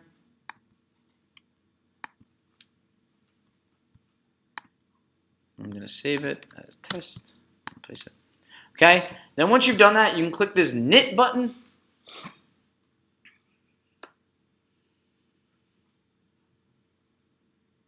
And what it will do is it runs all the R code in there and any type of information that's kind of going on. And then it binds it up together into a nice little Word document with plots and graphs and all that stuff. So let's say, so let's do this really quickly. Let's make a model. Where is the statistics lab? So we have this model that we just said we read in. So there is a totally different syntax, all that kind of stuff for this. You do these weird backticks and say this is the data, right? I'm going to say echo equals true. I'm going to make a model, right, where the vehicle size. I'm going to tidy that up, and then I'm going to use Bander. Okay, so, and then let's see. I'm going to plot. Let's say ggplot AES. X is the age. Y is the cost. Data equals cars plus geom point. I'm going to put this in another code chunk. So R plot. So again, I didn't teach the syntax for this. So the mean age of the cars was our mean cars vehicle age. And I'm just gonna plot that out. Okay, so we do that and we click knit. So what did I do? I read in a data set, I fit a model, I tidy it up. Oh, I have to actually library in the functions that I want to put in there. Read R, library pander, library broom, library ggplot.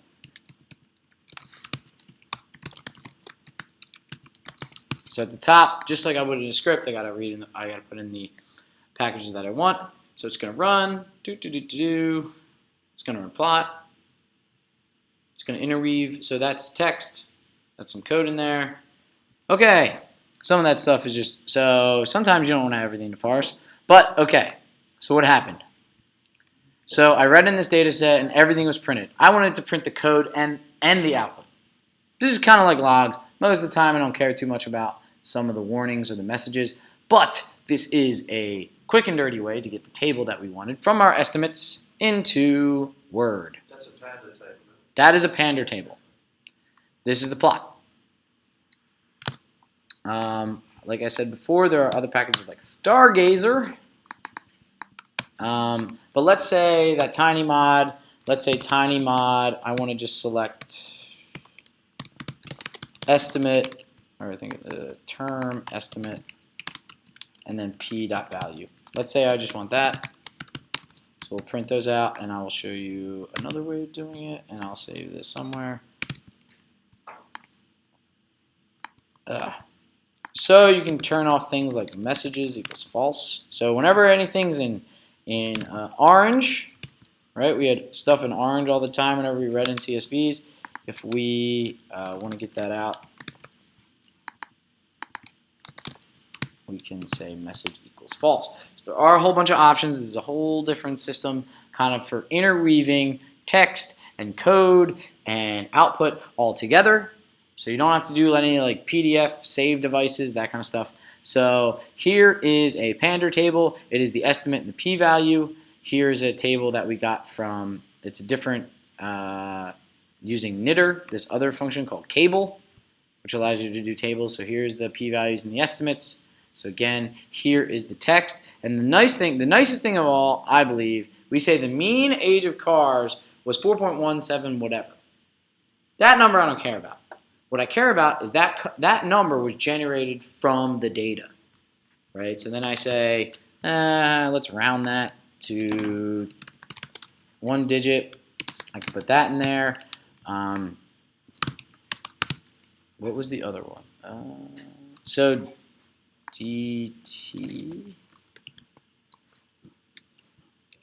Anyway, so there's also a package called Cable Extra. So I'll post this to the website. And then I think it's called Cable Styling. So you can make these. You can make these tables look a little bit better. So what I would suggest is doing stuff with these things. I would do string manipulation on the terms to make them a little bit nicer before you just plop them out into your Word document. But this can also be, so whatever, shows us a summary, shows us some plots. But let's say I don't really like Word, I like HTML. So if you run the same commands, run the same output, you can do the same thing with PDF. You can do the same thing with HTML. It'll pop open a web page and all the same exact code. It's like, oh, okay. That I still think looks garbage. But now, okay, we got some p-values. We have a little table here. We have the plot. Now it's in a web page. And then lastly, you can knit the thing to PDF if that is what really gets you going. Yeah. So our Markdown is really, really big and really, really important with respect to reproducible reporting. There are other templates that allow you to do things like write an entire paper in this syntax. So if you look at some of the drop-down, our Markdown, I believe there are templates, for example. So different things, different journals and that kind of stuff. So they have different types of things. We didn't get the shiny, but the last thing I'll show you is if we say file, new file, shiny web app. I'm going to say, I'm going to put it in the DHS folder. Where was that knit file saved? I saved that, I think, to my desktop, but I'll save it to the DHS. It's just saved somewhere on my hard drive. So Shiny will allow you to do things like this. Make a web page where you have a slider, and then this slider is mapped to the number of breaks for this histogram, and then you can do things interactively. So let's say you have a data set and you have 100 countries in there and you want to plot something by a different country. You can plot a drop down, that kind of stuff. Granted, these are all they're more advanced topics in some respects, but they're all written in R, right? Shiny, all the code is just R code. You don't have to know a thing about HTML, a thing about JavaScript, and you can create this. This is all the code that goes into it. You specify the user interface, pretty much how do you want the web page to be laid out. You specify what is actually going to happen. So pretty much you grab the number of bins from that slider and then you replot the histogram. Stuff like that. So those are some of the more advanced things, but I think they are really exciting and interesting. Yeah, and if you are dead set on getting stuff similar to Stata logs, this would be probably your best bet. All right, I'll save that in the DHS, and that is more or less all she wrote for the class. So there are slides on our Markdown a bit. There's really good resources on what's it called, on our studio's website. Like our Markdown, it's got pretty much a great discussion of what it is. Like if we open up this R Markdown and take a look at it, for example, it shows pretty much there's some header thing that tells you titles and authorship. Then there's different ways of marking sections and that kind of stuff. And then even more so, and then you just have free text. And then there's just this way you mark that this is our code with these 3 backticks, a curly brace, the letter R. Then you label what the code chunk is, and you can put optional on there. You end the curly brace, and then you say stop. This is not our code anymore with these 3 backticks. And that's pretty much it. It's a little bit confusing, definitely out of the box, but it's just a way to interleave code and text all together into a report. Yeah. So, and this is how you can also do fun stuff like I just showed you how to output the HTML. Like I build web pages with this, right?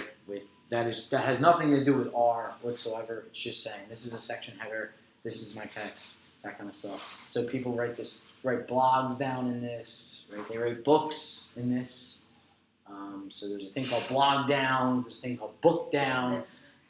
So you can write pretty much everything in R. We're writing a book about R now that pretty much will, when you knit it or compile it, will create an EPUB based on this kind of stuff. So You don't need latex then. you probably, to knit the PDF, you need LaTeX. Wait, that knit can generate PDF as well. Yes. So if you're going to go to PDF, you need LaTeX.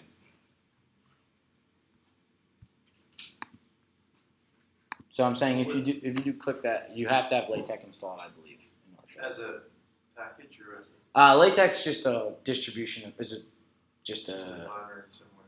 Yeah, that's a whole different. Oh, but if this, I don't think this was your question, but if you are writing in this, yi equals x sub I plus beta 1 plus var epsilon sub I.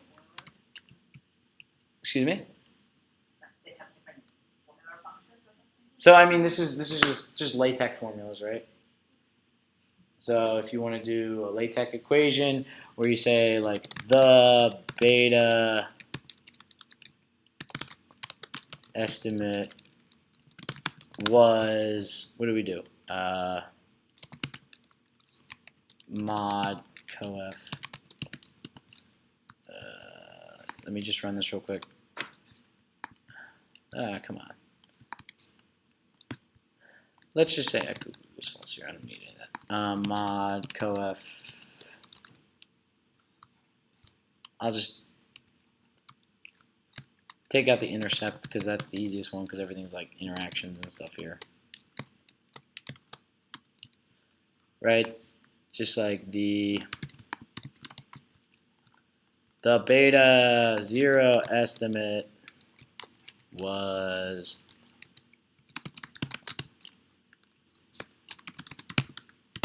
then I can knit that. And then no matter if it's Word or if it's Excel or Word or PDF or HTML, it will generate either a Microsoft equation editor or it'll do an equation in PDF, or an equation in HTML using mathjax. So, for example, we go back down. The model was, get out of here. I need that stuff. Get out of here. Go away. Okay, it doesn't like that. Oh, there it is. So the beta estimate was 1602. The beta 0 estimate was 6702. So LaTeX its own markup language on its own, but That is hot. That was chocolate that has melted because my computer was melting it. All right. So, class in a nutshell. So some of these things, I would say for reproducibility, this is some of the state of the art, right? You can write everything that you've done in here with commands and text and that kind of stuff saying like, I fit this model, here's the output, here's the plot, all kind of in one document.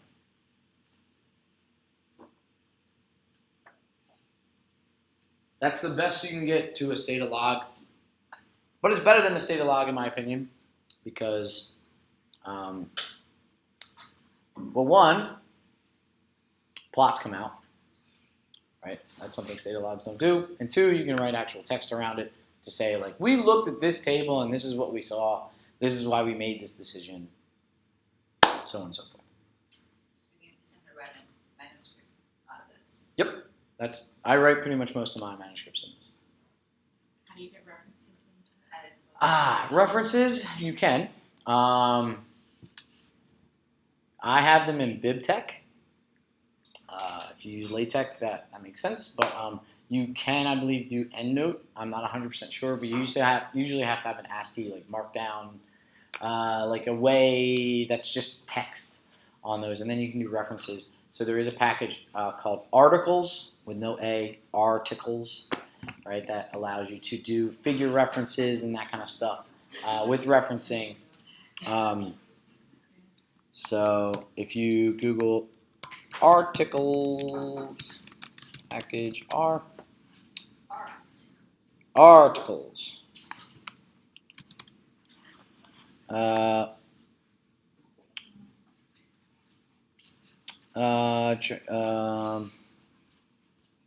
You pretty much reference them by you cite references by the @ symbol and then the tag. So there's usually some tag for the reference.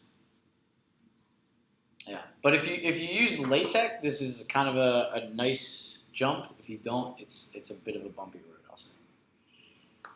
Yeah, I don't foresee myself doing this. No. I'm just saying that just for Sounds cool. not necessarily for doing it for a paper, but for doing it for reports and that kind of stuff and giving to collaborators. Just kind of, something that doesn't need to be super polished. This is a really good resource. All right.